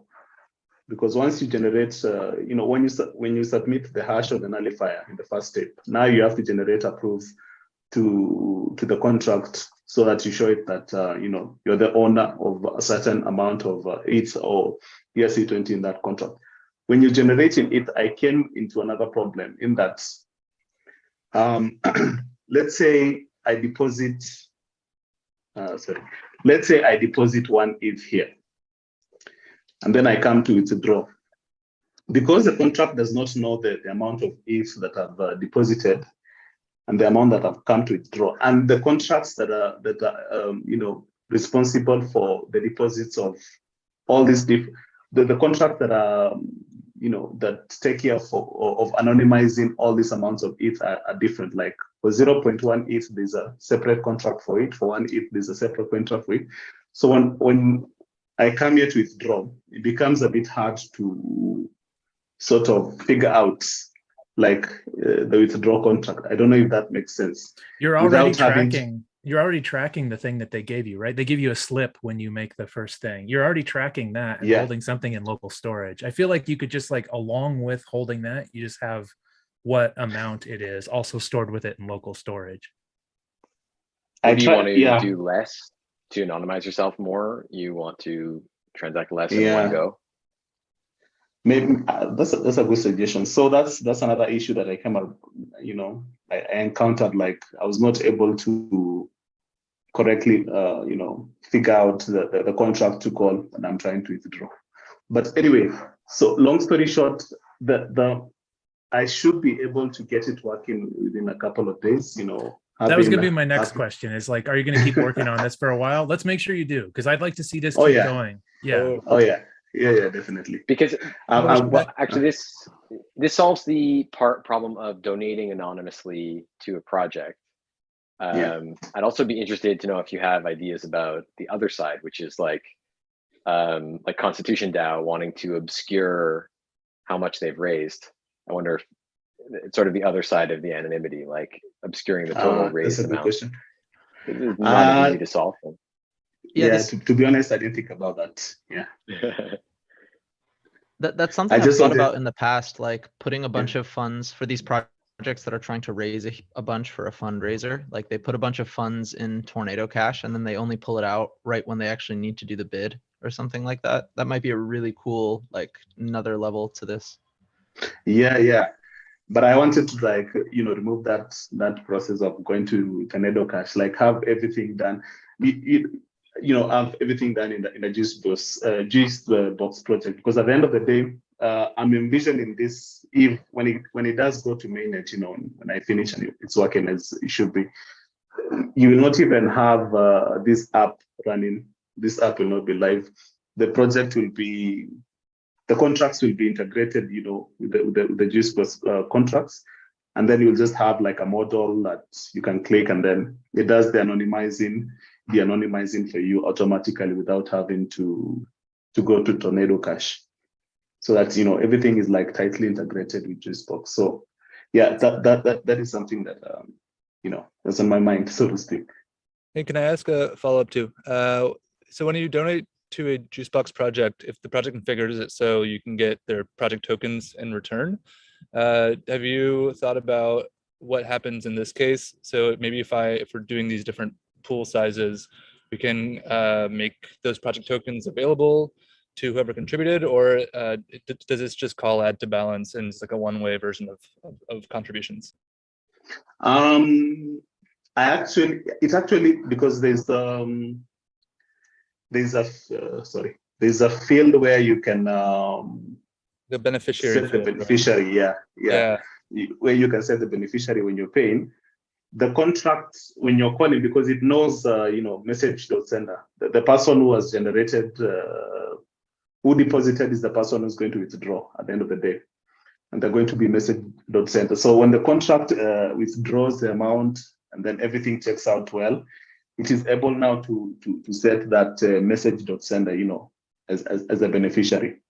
I was thinking about that. I don't know if that, to some extent makes them, lose their anonymity, or, it makes the whole process flawed. But for now, in my opinion, it's sufficient. But again, if it turns out that, that makes the whole process a bit flawed, then I can switch to add to balance of.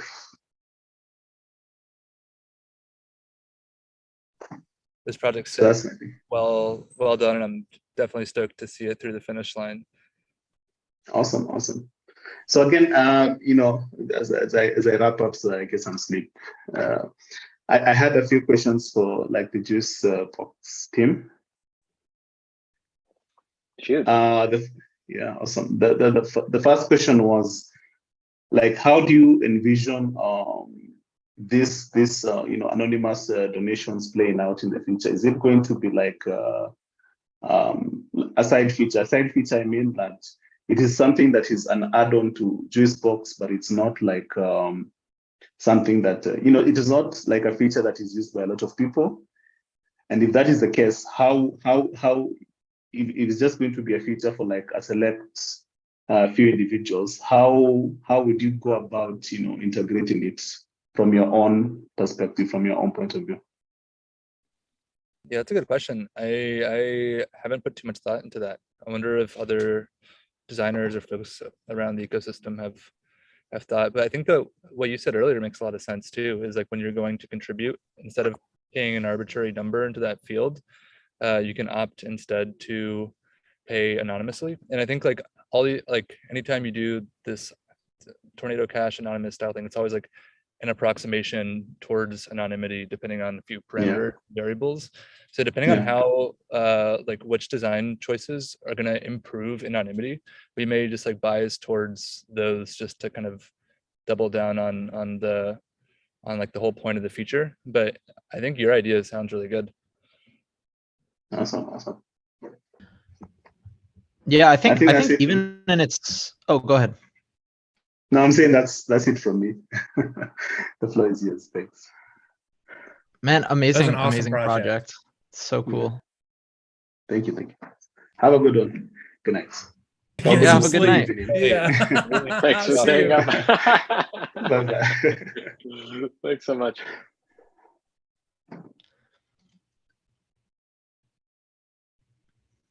Damn, y'all. Yeah, that project is so sick. Yeah, seriously. Phil, do you want to jump in? Yeah, that project was sick. What's up? It was sick. I agree. Oh yeah. I was saying, even in its current state, like there are probably project creators out there who are looking for that sort of functionality, even before it's like, even just as its own website. I imagine that would be super useful for a lot of people. Yeah, just like the top trending Juicebox projects in a search bar, and then just Tornado, and then even like the amount you want to send, anonymize, and then like a box directly below it that's like forward to selected project in the like tiled list on the left side or something. And it like defaults to 100%, but you can cut it into pieces if you even has like fractions. You could send multiple transactions, smaller ones. I think it's super interesting. So sick. Oh, Another the neat beneficiary UX is super cool too. Another neat UX there is just the time waiting, where you would go to the Juicebox project and you say, donate anonymously. Okay, give me a full ETH. And it would send it in, and then it would go to some UX that almost is like, the longer you wait, the more anonymous you are. So you almost want to like put it away for a while and let it sit there, like some gears turning, like making it more anonymous, right? And the longer you wait, the longer you're mixed in the mixer, and then you come back and hit it later and move it into the Juicebox. Or I wonder so I if feel like it's an interesting UX. Totally. Or I wonder if like all the funds can pool up over the scope of the funding cycle, and then someone calls like a public transaction with like 5 minutes. It just stays in there, and everybody's goes at the same time, and it's like, you just get one event. It's like bloop, okay, and then all the tokens go back, and then you got to figure out what to do with those. But that's super cool. Yeah, what happens to the voting tokens is interesting. That's a whole different thing I didn't even think about. That's interesting. Sorry, Nicholas. Go ahead. No, I was just going to throw to Chris because Chris has to go to sleep. Go to sleep soon. Yeah, go for it. Yeah, get presenting. Sorry, we were rapping so much. Damn. Yeah, it's like 2 a.m. here and I'm dying. Okay, let me present. Okay, so here's. Can you see my screen? Yep, we've got some files. Okay, so basically, I just have to show some artworks. There'll be more info tomorrow with Nicholas and with the banana auction build that Nicholas and Veraz has been building through the hackathon. And I just came a little bit late, but I just wanted to contribute in a meaningful way. So I decided to make some art for it. And this is like AI art. This is like generated through machine learning algorithm, a method called diffusion. Basically, like the algorithm just like paints. It's like it's mimicking a painter. So yeah, it looks better, I think. And yeah, this is like the theme here is like bananas, juice boxes with some like smiley faces. And this is that one's amazing. That one's amazing. That face is great. Yeah, this was so cool because like I didn't really like expect it to happen. And yeah, the Austin recommendation. About, like, this is supposed to be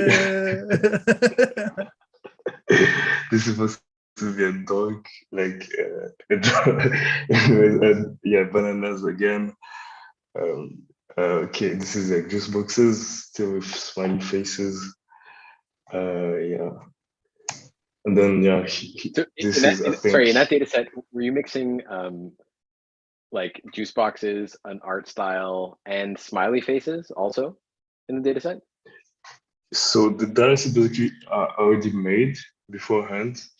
So like they basically like they scrap like those algorithm scrap like websites such as art citation, like website where like there's a lot of like data of artists that draw stuff like random stuff.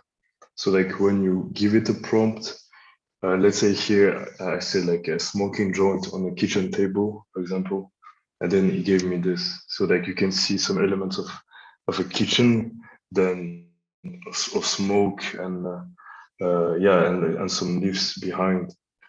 Same here. Wait, go back to the last one. Yeah. It looks like a ledger mixed with a vape. Seems like a great idea. Like a fish head and a xylophone. Yeah. So cool. Yeah, I see the fish head and xylophone for sure. I'm on team fish head and xylophone, definitely. Yeah, so it's real abstract. These will be NFTs in a future collab with the project with Banana Auction, which Austin, Veraz, and I worked on. So this will be some artwork in a future deploy of that. I don't know if you submitted this separately to the contest. Maybe Philip, is it still possible to submit things? So it is. I think it's too late to submit things to the JokeDAO token, but we can like share this with people and I don't know, figure something out.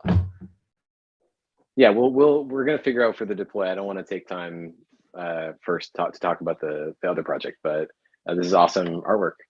I'm excited for them to be minted as NFTs. Yeah, for sure. And yeah, this was the I'll make it quick. This is the last one that came up yesterday night. It's just basically like pure JavaScript code. I can show it here. Man, this could be exported to an SVG and put on chain directly. It could like this should be an SVG NFT. Yeah, I was thinking about that actually. I was like, how can we make this as a SVG? But yeah, like this is pure JavaScript code, and I think it's really cool. And yeah, that's it for my part. Great stuff, Chris. Thank you.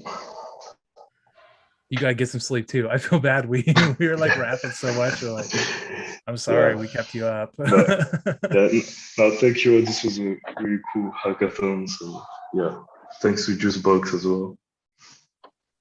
Yeah, thanks for coming through, man. Yeah, these are beautiful. Thank you.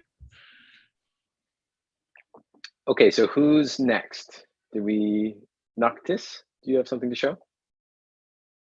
Hi. So I did a project with Kimak, and so basically we were thinking like sometimes you read about a project but you don't really know what is the vision of a creator.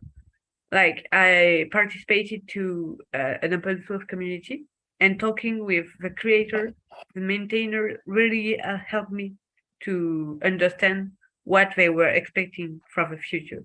So I think I missed this feature in Juicebox, so I decided to create it for this hackathon. So I'm going to screen share here. So here it's the app, and basically the app allows you to type the Juicebox project in here, like you type, and it's going to load it and give you the associated address with it. And so it allows you to message easily the people who created. For example, for our project, so I can directly message. So yes, you see my tests, and I can directly message people. And there is also support for an inbox. So the maintainer of a Juicebox project can see when people send message, and he can answer them. And to implement it into your project, you just need to add. So here you can see there is a new metadata. Let me find it. So it's the chat here, the if key, which is called chat support, and when you add it to the metadata of your project, it is displayed here. So it's really easy to get started. And for example, if you want to test it, you can just send me a message through this link. I can send it over. So here, where's the chat? This is very cool. So just to like cover it real quick, it's chat between Juicebox project members, like you're using Signatorio and signed messages to do chat between addresses. How does that relate to the Juicebox project? I'm trying to figure out, like, is it chat within a certain project, or is it chat between members of a Juicebox? Sorry, go ahead. It's chat with the creator of a project. So he can provide an address, and everything will be forwarded to this address, all the messages. And so to host all the data messages, I use a database called gun.eco. Right? Yeah, that's so cool. Which is also supposed like peer-to-peer. It's yes, so cool. It's so totally decentralized, and it's so cool. When I talked about vision of the creator, I talked about this because I participated to the code a little bit, and so I decided to use it because it's so fun. And for example, so I send a message in the chat, and if you connect, you can send me a message to my address. So for example, if I go to inbox, when you send the message here, I'll see it here. So cool. I'm sending messages now. So when we developed it with Kimak, and it first worked because it was a long way.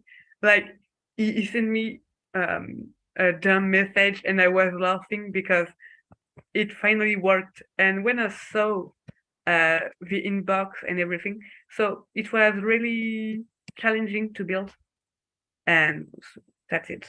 And so there is a simple ENS lookup for easily, but you can see who is messaging you easily, and that's pretty much it. And you can basically use it to chat even aside from Juicebox. You can chat with your friend, and that's it.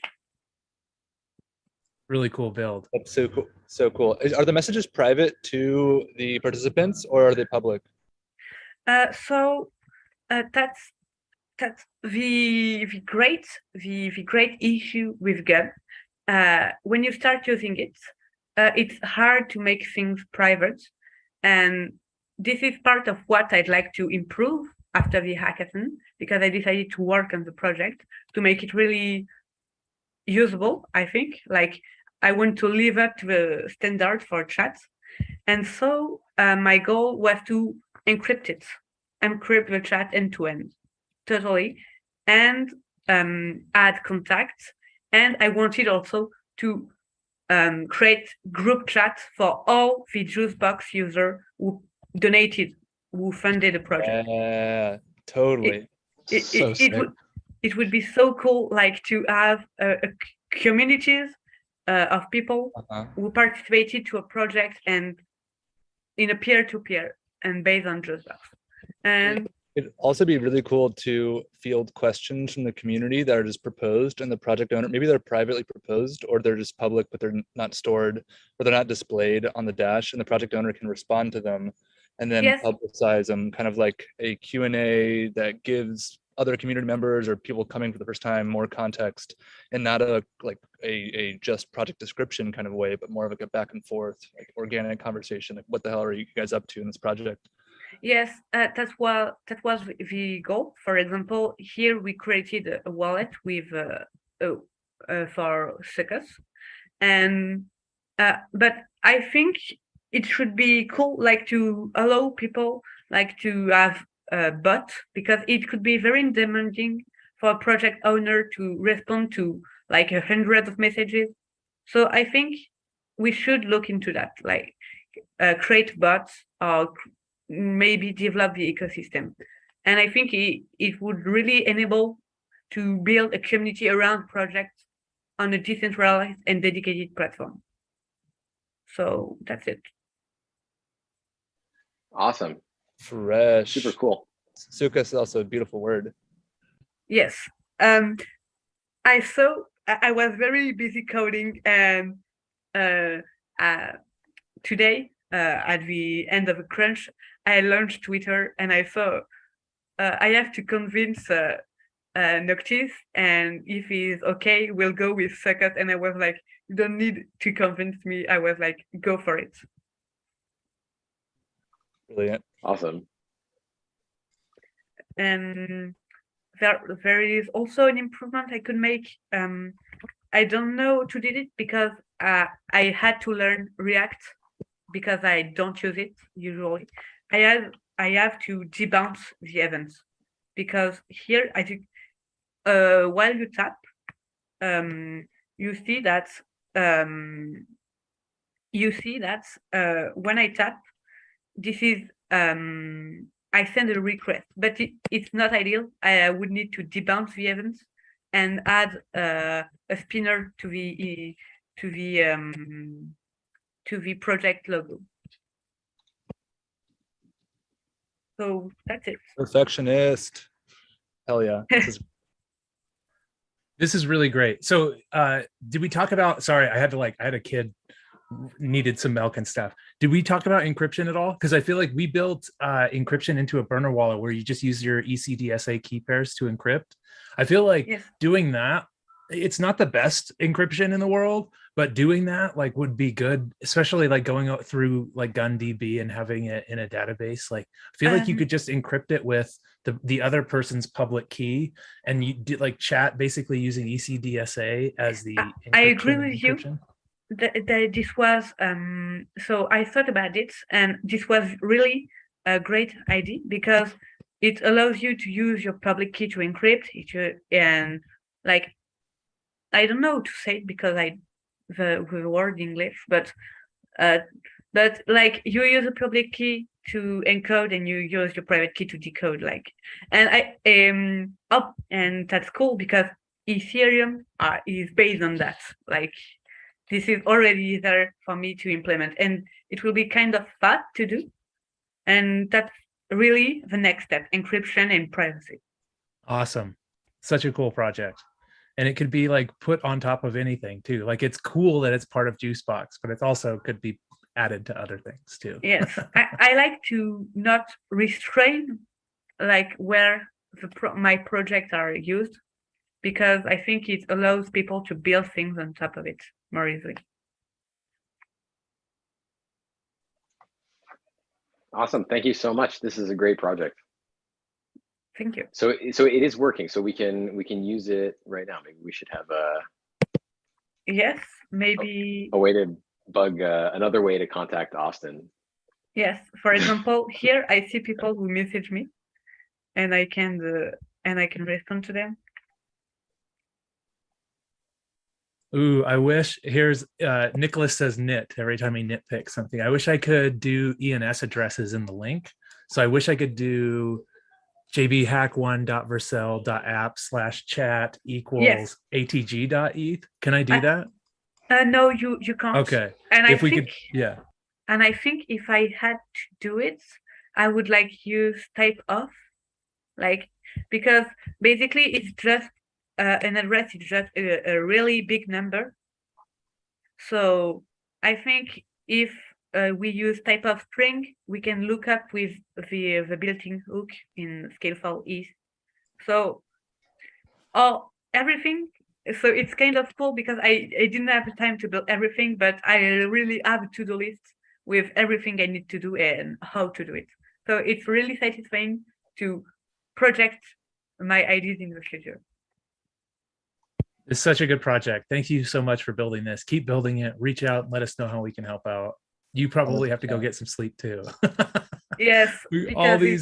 all these European time zone people and farther. Sorry. Thank you for staying so long. Thank you for this awesome but build. it was really worth the time. Honestly, I really enjoyed this hackathon. It was very both challenging because of React architecture, and it was very fun to see what people are doing. So thank you. Great build. I'm going to chat to you on your platform. Okay. Yeah, awesome. Thanks so much. Cool. Okay, so I think we have done everyone who's here. Am I right? Is there anyone who has anything to show on the call? Just you, baby. Django, did you have a problem? Oh man. All right. Am I even ready for this? Okay. So we did a lot of stuff we really exploited the full hackathon. Am I sharing my screen properly? Seems like it. Yeah, I think so. Yeah. Okay. Okay, yep. Great. So what was the first? So we did a V1. Austin and I did a V1 in a video that will be coming out that is Austin's longest video ever, and where we built this thing. Basically, the concept was to do a nouns style auction, where one NFT is on auction for a period of time. People can place bids. And then the auction when the time elapses, the auction sits waiting for somebody to click like the finalize button. And then it kicks off, it mints the NFT or transfers it, whatever the case may be. And then it starts off a new auction. So we built this one, 0x based Juicebox contributor who was hanging out in the hackathon Telegram pointed out that it was griefable. I don't know if we want to get into why it was griefable, but so we're showing the contracts. I mean, we've been here for a couple hours. We could look at a contract just for a second, just to see the thing. Let's do it. I think and to give props to Winter too, like the cool try to send the ETH, and if the ETH fails to send, then turn it into WETH and send them WETH. Yeah, how does this work with, because it's like a fork of, oh man, all those old branches. Because it's like a clone of or maybe this is just the wrong link actually. Wait, no, you could just go to the package. Oh, not there, but like back on the BAM code. BAM code, this one? What do you mean BAM code? Oh, I thought you had the code, the banana auction. Yeah, it's right here. Yeah. So why not just go to packages hard hat? The hard hat, like this, the contract's right there, isn't it? Maybe not. Maybe I'm missing it. To the old, or we have to go to an old to see the vulnerability. I guess we can just go to the current version and whatever.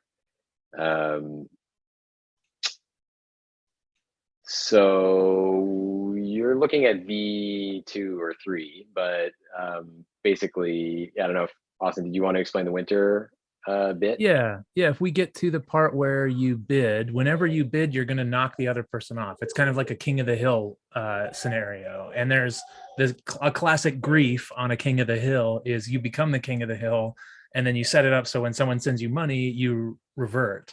So you basically like hold the hill forever because no one can take the hill from you. So the funny, the kind of like clever thing that Winter did was basically try to send it there on line 115. And if it doesn't send with a classic send, then you turn it into WETH. You deposit the value into WETH, and then you just YOLO them the tokens. IDK about line 119 to 121. I don't think I want anything to revert at that point. So I think I would take those out if it was me. But like even the transfer, maybe there's some other ways to grief this. Like we still have to play around with it. But you want to figure it out so no one can grief it. And every time you bid, you always knock the other person off. And that could come down to some solidity subtleties. Yeah, Dr. Gorilla and Based were suggesting adding a gas limit so that the fallback transaction it could like burn out. Yeah, waste all the gas. Yeah, that's cool. In order to revert. Yeah. So that I thought that was interesting. Also interesting because it's like you're always told not to use a dot transfer, which was gas limitation as security.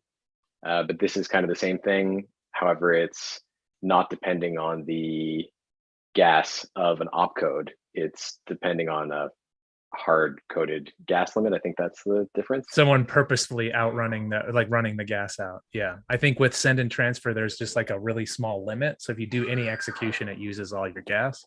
But with call, it'll forward on what it has, or you can control it, which is really cool. But I think there's also something about the send and transfer relying on opcode gas cost rather than like actually coding in a gas cost. So I think anyway, it's out of my in the weeds, but yeah, essentially me neither. So yeah, so this is some of the like cool contract stuff, which probably could still be improved. But you guys put in custom error messages too. That's nice. That's for Raz. Raz went through and did it properly. So the first version, Austin and I did in 4 hours on a stream, and then or something like that. And then, which was just like very hacky, and it's been improving steadily since then. I did a rewrite for us, updated a lot of stuff and made it much more intelligent. And Dr. Grilla and Base did a little pass at the end as well. So yeah, we moved from calling the Juicebox project pay button, or we moved from mocking the Juicebox contract with like just an interface that had just had the pay function to doing it the way the Juicebox documentation suggests, which is importing this project pair. And then we encountered a problem with, because in an interesting architectural choice is maybe even exaggerating the amount of agency involved, but this is an auction contract that is also an NFT issuance contract versus something like Nouns where it's like 4 or 5 different contracts. So obviously this was faster to write. But we encountered this multiple inheritance problem that I mentioned earlier in the call where because of the order, I didn't know this, but Based helped us figure out that because of the order of inheritance, in conflicting order of inheritance of common inherited contracts between ERC 721 and I mean, maybe any of these, but essentially the 721 and JB ERC 20 project pair inheriting in different orders when they multiply inherit makes it impossible for the compiler to linearize them and essentially decide when you call super who it's supposed to call. I think that's basically the purpose. Maybe I'm oversimplifying. So reorganizing those is, so this caused an update to the Juicebox JBX package on NPM, which is cool. That makes it work. It is still a little, my feeling is it is still a little too much probably, like work to pay a Juicebox project. I'm not sure that it's entirely worth it to do that and then also have to fork mainnet in order to get the JBX, unless you're going to redeploy JB, which is like, there's no need for all that. So I think actually for most people, probably mocking the contract is just fine. Although you miss out on some convenient features and interfaces available to you if you've imported that. And probably Django could speak to some of the more interesting use cases that would not be as intuitive to create without importing it. But in any case, we did import it and it works now. So in the constructor, we just set up an NFT contract, this project pair, and then what else do? We require that there be a duration. We set up the variables and import the mainnet or whatever networks version of WEAF in order to talk to that for the function. Some constructor clarification and all that shit passed to the inherited class. So as a project payer, you have access to internal functions to pay projects conveniently. We could also set up some default properties so the contract itself can receive direct ETH in and then forward it out to the project, which can be nice. But yeah, I'm with you, Nicholas. You could scrap a lot of that and just run it bare bones. Yeah, depends on the use case, but I'm sure there's like other cool stuff. So these are like, a lot of these are default values, and then when you actually call the pay function is what we're going to call from this. It's going to be talking to the build guild project because we passed 44 here, which is just passed in the constructor. So the idea is that this auction is obviously reusable by other people for their own NFT auctions. And just to remind you, it's like, so I guess actually I should just spin one up. Oh, not that. I always confuse those icons.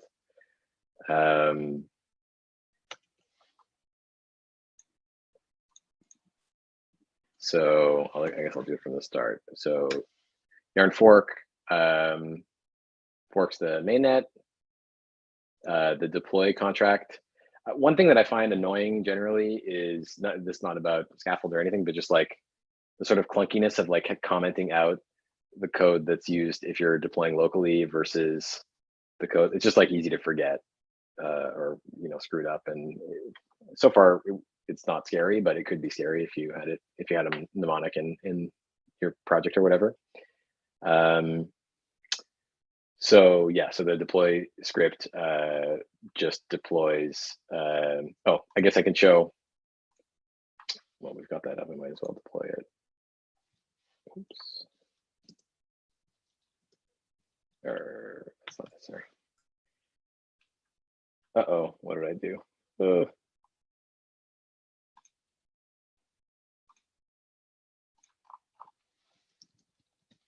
I'm kind of on and off doing parent stuff too. So I'm here, I'm listening, I promise. I'm following along. Cool. Hopefully this works. Oh no. Yeah. Shit, we screwed something up. You may need to like -- reset and redeploy everything. No, I think it's that I had updated I set it up to deploy on mainnet is the problem. Anyway, maybe not going to waste time trying to figure that out. But basically, you can put in a bid here. This probably is not going to work because we broke this version of it. And Austin wrote the script that the contract that suggested would bork the contract, and we did it on video. So that'll be in the video that comes out as well. And we're going to deploy a new version of this. What's cool is that a bunch of people did buy the original NFTs. So yeah, you place a bid. When the timer runs out, it's over. So when it's finalized, and then a new auction is started. And in the more recent version of the contract, we broke it out into not just an NFT auction, but actually I think it was easier to look at in GitHub. But it's BYO NFT metadata, and it does that with a mutable metadata. So the token URI what's crazy is that the auction and the NFT contract are one. It's an interesting thing. And the token URI function falls back to metadata contract that you deploy separately. The deploy script deploys both of them and deploys the metadata first, and then passes it to the NFT auction contract. And this can be frozen. You can change the metadata, and you can also freeze the metadata. So you can say, I'm not going to change it anymore. The metadata could be, what's cool about the metadata being a contract rather than just a mutable IPFS CID is that you can make an on-chain metadata contract like nouns or loot or whatever, and that will allow you to have an infinite auction, especially if some on-chain data, it doesn't have to be the token ID, but it could be the token ID or some other data that metadata contract is able to grab from somewhere else, like some DNA or something, could allow you to have like nouns, infinite auctions, and always a new NFT. I mean, there could be collisions, but it's not bound by how many records there are in whatever you put on IPFS. So we created two metadata contracts.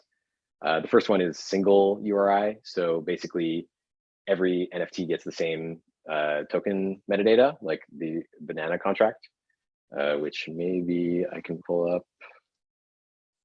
OpenSea, does that work?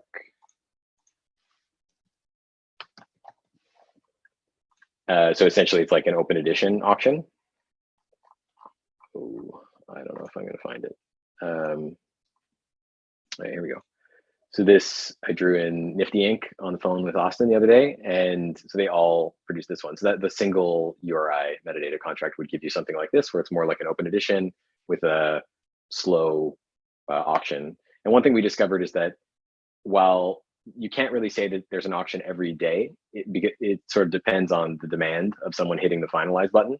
But we ended up kind of resolving that was a good thing, and that if there's no demand for finalizing the auction, then it's a fine time to stop minting. So single URI does that, and then multiple obviously will let you, it basically just concatenate this version, this metadata contract, but obviously you could do an on-chain one that's even more interesting, but it has also mutable IPFS CID, which can be frozen. And it anticipates concatenating that IPFS CID or HTTP route or whatever it is, URL / the token ID. So you just have to like create a JSON file and put it on IPFS that has /1, /2, /3 and JSON at those locations.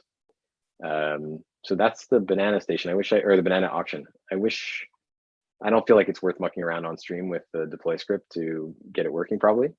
But that's we have 4 hours of good video of us doing that you can go watch anytime you want on YouTube soon. But we haven't published it. I feel like we need to finish the call. We need to finish the app and finish that video and put it up, right? Isn't there like a last 15% of that video, or is this that? Yeah, so the last thing is deploying the okay, V2, we should do it, or what's now called V3 after the Dr. Gorilla review. Is that going to be with Chris's art from earlier? Oh, sorry, go Damu. No, sorry, you need a designer. Yeah, we need a designer. Yes. Yeah, there's some new features in the more recent thing. Like we cleaned up. It shows you like an OpenSea link to your NFT once it's minted, and this thing will like flip between like either make a bid or finalize depending on if the auction is finished. But it really has no design done on it, basically. It was a great banana that you drew too. I think the highlight really is that drawing. Thank you. It's got a joint instead of like a Dole sticker. It has a little joint on it. There it is. Yep, there it is. Look at that guy. So I don't think we'll be in the running because shouldn't. But it was good to do. So much fun. It was a great project. So much fun. Yeah. Totally. So I think that's everybody, right? I had one I was supposed to show off, and I have it here, and I don't know how to show it off, but I could try to show it off and see what happens. Just real quick to see what happens. Yeah. Yeah. Let me see. I need to find out, like, I think he sent me some instructions with it too, but I have no idea what chat that. Yeah, here it is. Here it is. Here it is. Okay, here we go. So let me share my screen.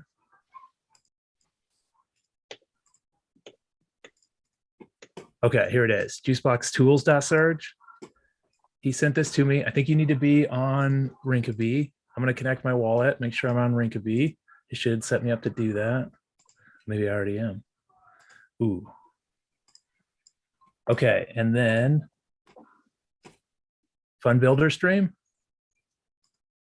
I don't know what I'm doing here. Something's happening. Can you zoom in a little bit? Yeah, yeah. How's that? Are we streaming ETH to juice boxes? I don't know what's happening. I think we are distributing Overflow if you have the permissions to do so on the Juicebox project. I got 3 transactions I'm confirming here. Let's just do it. Yeah. Okay, it's Rinkeby. It's Rinkeby. It's Rinkeby. I don't YOLO like that on me. Sometimes only 1 transaction, not 3. Yeah, but I think that, Nicholas, you're right. I think this is just pulling from the overflow allowance, if it were to have passed, and pulling funds out one at a time. That's awesome. So I guess you would need a project configured to allow you that. It's probably but it's kind of like the canonical way to distribute funds from your treasury is to schedule it into a funding cycle. The other way is to give an address like yourself overflow allowance, meaning the funds remain shared by token holders, but the owner can then on demand pull funds out and route them. So I think this is the on-demand version where we're not doing funding cycles. We're just like YOLOing funds around. That's super cool. Oh, he said it only works if this is the project owner. That's why. So basically it would be a way for me as the project owner to YOLO funds to certain people within the project. I think, is that right? To anyone, I think those fields I think are probably front end constrained. Yeah. Cool. And that was Nick's build. Cool build, Nick. You should put a generic address field in there too, so you can route funds to anyone meanwhile, but the front end saves your usual suspects. That'd be cool. We did it. We had a hackathon. Yeah, I'm sorry. I didn't mean to interrupt. I'm over here celebrating. You could use JokeDAO proposals kind of Coordinate, where you basically or you could use Coordinate for basically I guess the thing you just demoed could accrue ETH, and then you could get a dynamic funding cycle. I mean, it's interesting because funding cycles you don't have to use them, but when you use them, it does a lot. But it's interesting that you have your own personal variance of a funding cycle, I guess. Yeah, it can still set an allowance. So you can still be over the next 30 days, I have permission to route up to 5 ETH around. And if there's more than 5 ETH in there, then you can't touch it. Community still has it, but you can then start to just distribute it as you would from your own wallet or something. Yeah, it's almost like a expense card, type of thing where you could you don't have to use it, but if you need to use it for something like discretionary spending and stuff. Yeah, for team members who need, I don't know, are going somewhere. And it doesn't get cut off from the overflow, because if you set the distribution limit, it gets cut off from the community. It gets kind of directed to the addresses. But in this way, the community could decide overnight to YOLO out of everything, and then you're oh man, I had this allowance, but the community took it away from me. But you've been sus, bro. Yeah, exactly. Stop being fishy. Yeah, well, it definitely is more real time. I think it almost gives kind of a. I mean, I think it's good to have different ways, multiple ways to distribute funds, because eventually there's probably going to be more ways that are common. I mean, there already is multiple, but just to fit even a single team might expect recurring payments or bonuses, and this is it's almost a way to give kudos. It would also be cool to that point, if you could almost grant micro small amounts to a team member like someone who's like like you could say like someone who's in the distributor list, like who is like in a funding cycle, could have like an extra amount to like give as like an award to other projects, or not other projects, other teammates, based on like if they think they did a good job or something.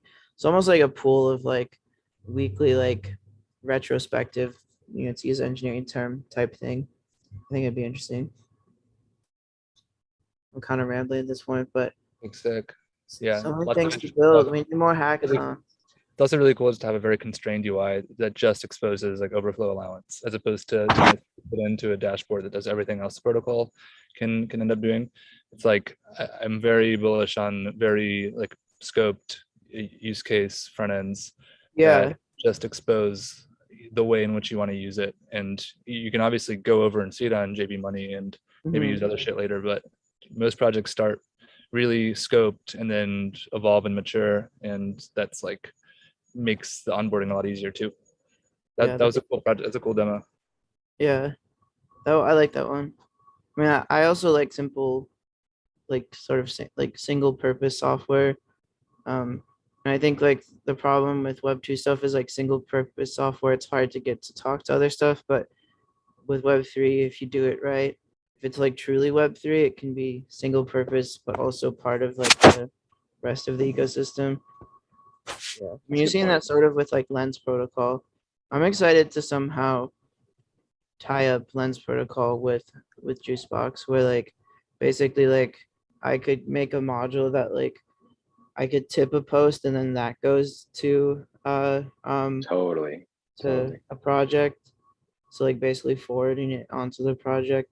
I mean, if anything, like I talk about this a lot about tweet about it, but also just in general, like this idea of like latent capital, how like there's a ton of latent capital, especially in like ETH, like the ETH ecosystem, and like essentially ETH just sitting there waiting to like to be put to work. And there's usually oftentimes it's not like yeah. What are you doing? Is that all your ETH that's waiting to be put to work? This ETH is at work. This is my validator. Oh, sick. Yeah, I know. That's like my goal is to try and, well, I want to get to 16 ETH and then I might use like Rocket Pool or something. That's like my goal. I have had 16 or I even had 32 ETH briefly earlier this year, but then I lost it all, as one does. But anyways, like what I was saying is like if anything, like That's tradition. yeah, like Juicebox could basically be like almost like a liquidity sink that activates like latent capital. You know, because like it's almost like you have all of these like activation points. Like so like because it's a protocol and like it doesn't have to go through one like funnel or entry point, I think like people are gonna be creating so many almost like bridges into the Juicebox ecosystem. Because like and then you get like sort of that composability. Oh, nice. That'd actually be interesting. Fractionalize the validator set. Yeah, collect like 32 ETH in a juice box. Well, you only need 16. So like you could technically. Oh, on Rocket, it's true, right? Yeah. Yeah, 16 ETH and do a juice box that runs a Rocket node. I mean, you could do that because then you're essentially like turning the Juicebox shares into like a redemption type thing, and you could have the eventual payouts go back into the Juicebox.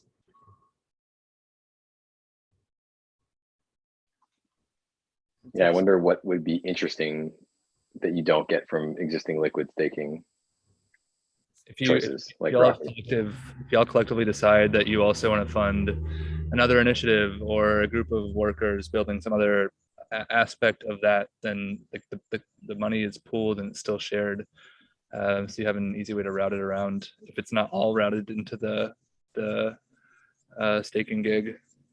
It's kind of like an endowment. Like if you have $1 million staking and then you have the rewards getting spent on whatever your project is. It's well, like that's the dream, right? That's the eventual dream is like, or like, yeah, if we can like basically get all these like people who are getting yield from ETH like and producing ETH like have a place for them to contribute it to. you know, like it basically becomes like, assuming you're going to keep it locked up, it sort of becomes an endowment of sorts where like you're not touching the principal. And then it's generating. How much ETH do you have to have staking to make like $50,000 a year? Well, I mean, the general like 6% like of $1 million is like, you know, that's like annually, that's like 60K a year of income basically. It's like, so it'd be like 60K of ETH. And if you're using it, you don't really get compound interest. So I don't know what the like actual rates will be when it goes, you know, when the merge happens, but that's like a general rule of thumb. So it's basically every million stakes like pays for like a full-time salary on the low end, and you know, which is cool. That's cool. That's cool. I mean, and that's right now, as long as that doesn't go up in value. Well, I've thought about this idea of like basically where you can actually delegate your yield to like seamlessly. I've tried coding it before, but mostly like basically like in any DeFi thing, you could basically delegate your yield to another address. So then you're not really like risking your initial like principal. You're just like risking the opportunity cost. You're basically paying with your interest. But like that could be interesting as a way to like support projects. And there's this thing called element finance that actually could make that happen, where you could seamlessly like you basically say like, okay, like instead of contributing your money, like you're gonna send this ETH, we'll like basically send you back like, I mean, there's like some fancy flow you can do with that where you like trade, you give them like the derivative that like has the interest, and then you take the interest like that you sold and basically give that, you sell that interest and put that in the juice box, and they're left with like the same amount of money. It's kind of weird. I don't remember if it like there's some nuance to it, but there's a lot of weird crazy shit that you can like combine DeFi in clever ways to, in theory, like get people to part with their beloved ETH more. You got to spread the network. That's the whole point, right? Is move the funds to new nodes and new builders, and it's exciting. Exactly. It makes every unit worth a little bit more. Yeah. Also, I know it's probably late by some of you, so we can. I guess I think it's just the four of us now. Oh yeah, but Django, while I have you here, sorry I didn't see your message about the town hall thing yesterday. But yeah, I don't know if you just want me to share more like in the Discord, but I mean, like you got to meet Asia and I, which is cool.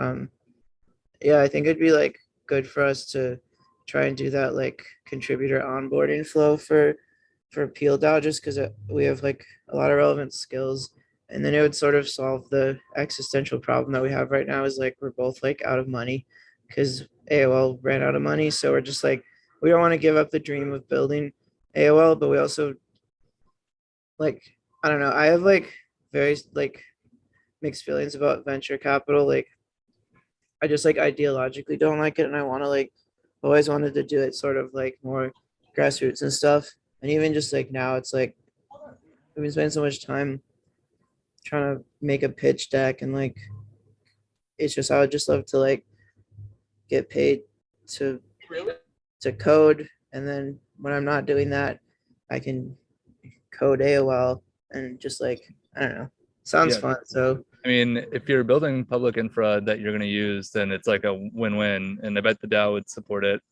And also it's like the best pitch deck is a community of people chipping in to service and builders for a few months. Like eventually VCs will come in through the same button as everyone else has and will continue to, because that's the only way you're doing it. And so yeah, I'm a big fan of devs have leverage, and big fan of like, I'm on the same page. I'm like eventually hopefully as like the core protocol stabilizes, like I'm excited just to build projects using it for sure. And then like all these tools are just servicing projects that like backlogs of projects that like finally you don't have to have a business model for or pitch decks for. You can just build. And if you're doing cool shit, then you can start streaming funds via your art or whatever into it. Hey, Austin, I just saw your message. I appreciate every minute of you for being an incredible leader over the years and making shit like this happen. It's great hackathon, very, man. very, very, very cool. Thanks for hosting. Cool things built. You guys probably got cool feedback from devs, like all around, probably just like just a positive, fun thing to do. Got to do it more often. 100%. Work. I think it'd be really cool to have a, like, you know how ETH Global like has like they run a high and tight ship. They no, I know, do but a great like job. yeah, but like it'd be amazing to have like sort of a more like bottoms up like decentralized ETH Global. Or imagine like you could have like a Juicebox project that is like sort of not ETH Global, it's like Build Global, and then like basically that like can accumulate funds and then has like payouts to like chapters that want to do like more, let's just say, chilled out hackathons, both virtual and whatever. And then like basically I just think that'd be kind of cool, you know. Should we ship it? Like it'd just be funny because you could basically like have like emergent like combinations of like, you know, sort of like how this would happen, but then there'd be like funding for all of these things. Yeah, like, totally. Yeah, like right now JokeDAO is a source of like distribution into build, but like a lot of people like contributed stuff too. It wasn't just JokeDAO. And having like funds specifically targeting certain events or styles of events makes a lot of sense. Like it's way easier to manage scoped funds than generalized things as something grows. Yeah, well, it's cool because you almost get like the generalized like, you know, kind of hackathon fund, but then like people can like request or like basically earn like a distribution, you know. Yeah, I mean, I know the treasury, the prize pool is actually pretty legit. Like yeah, I think it grew in like 5 ETH just from like projects demoing and people actually testing it out in prod, which is so sick. It's awesome. Yeah. Yeah. All right, I gotta go be a dad, you guys. Okay, I'm gonna see you later. I'm gonna hit stop and Yeah, close out stuff. See you guys. Yeah. Thanks for hanging. It was a lot of fun. Yeah, I gotta go too. Big love, Nicholas, for doing a lot of the legwork here, and Ellie for crushing the design and project. Thanks. Yeah, excited to do more.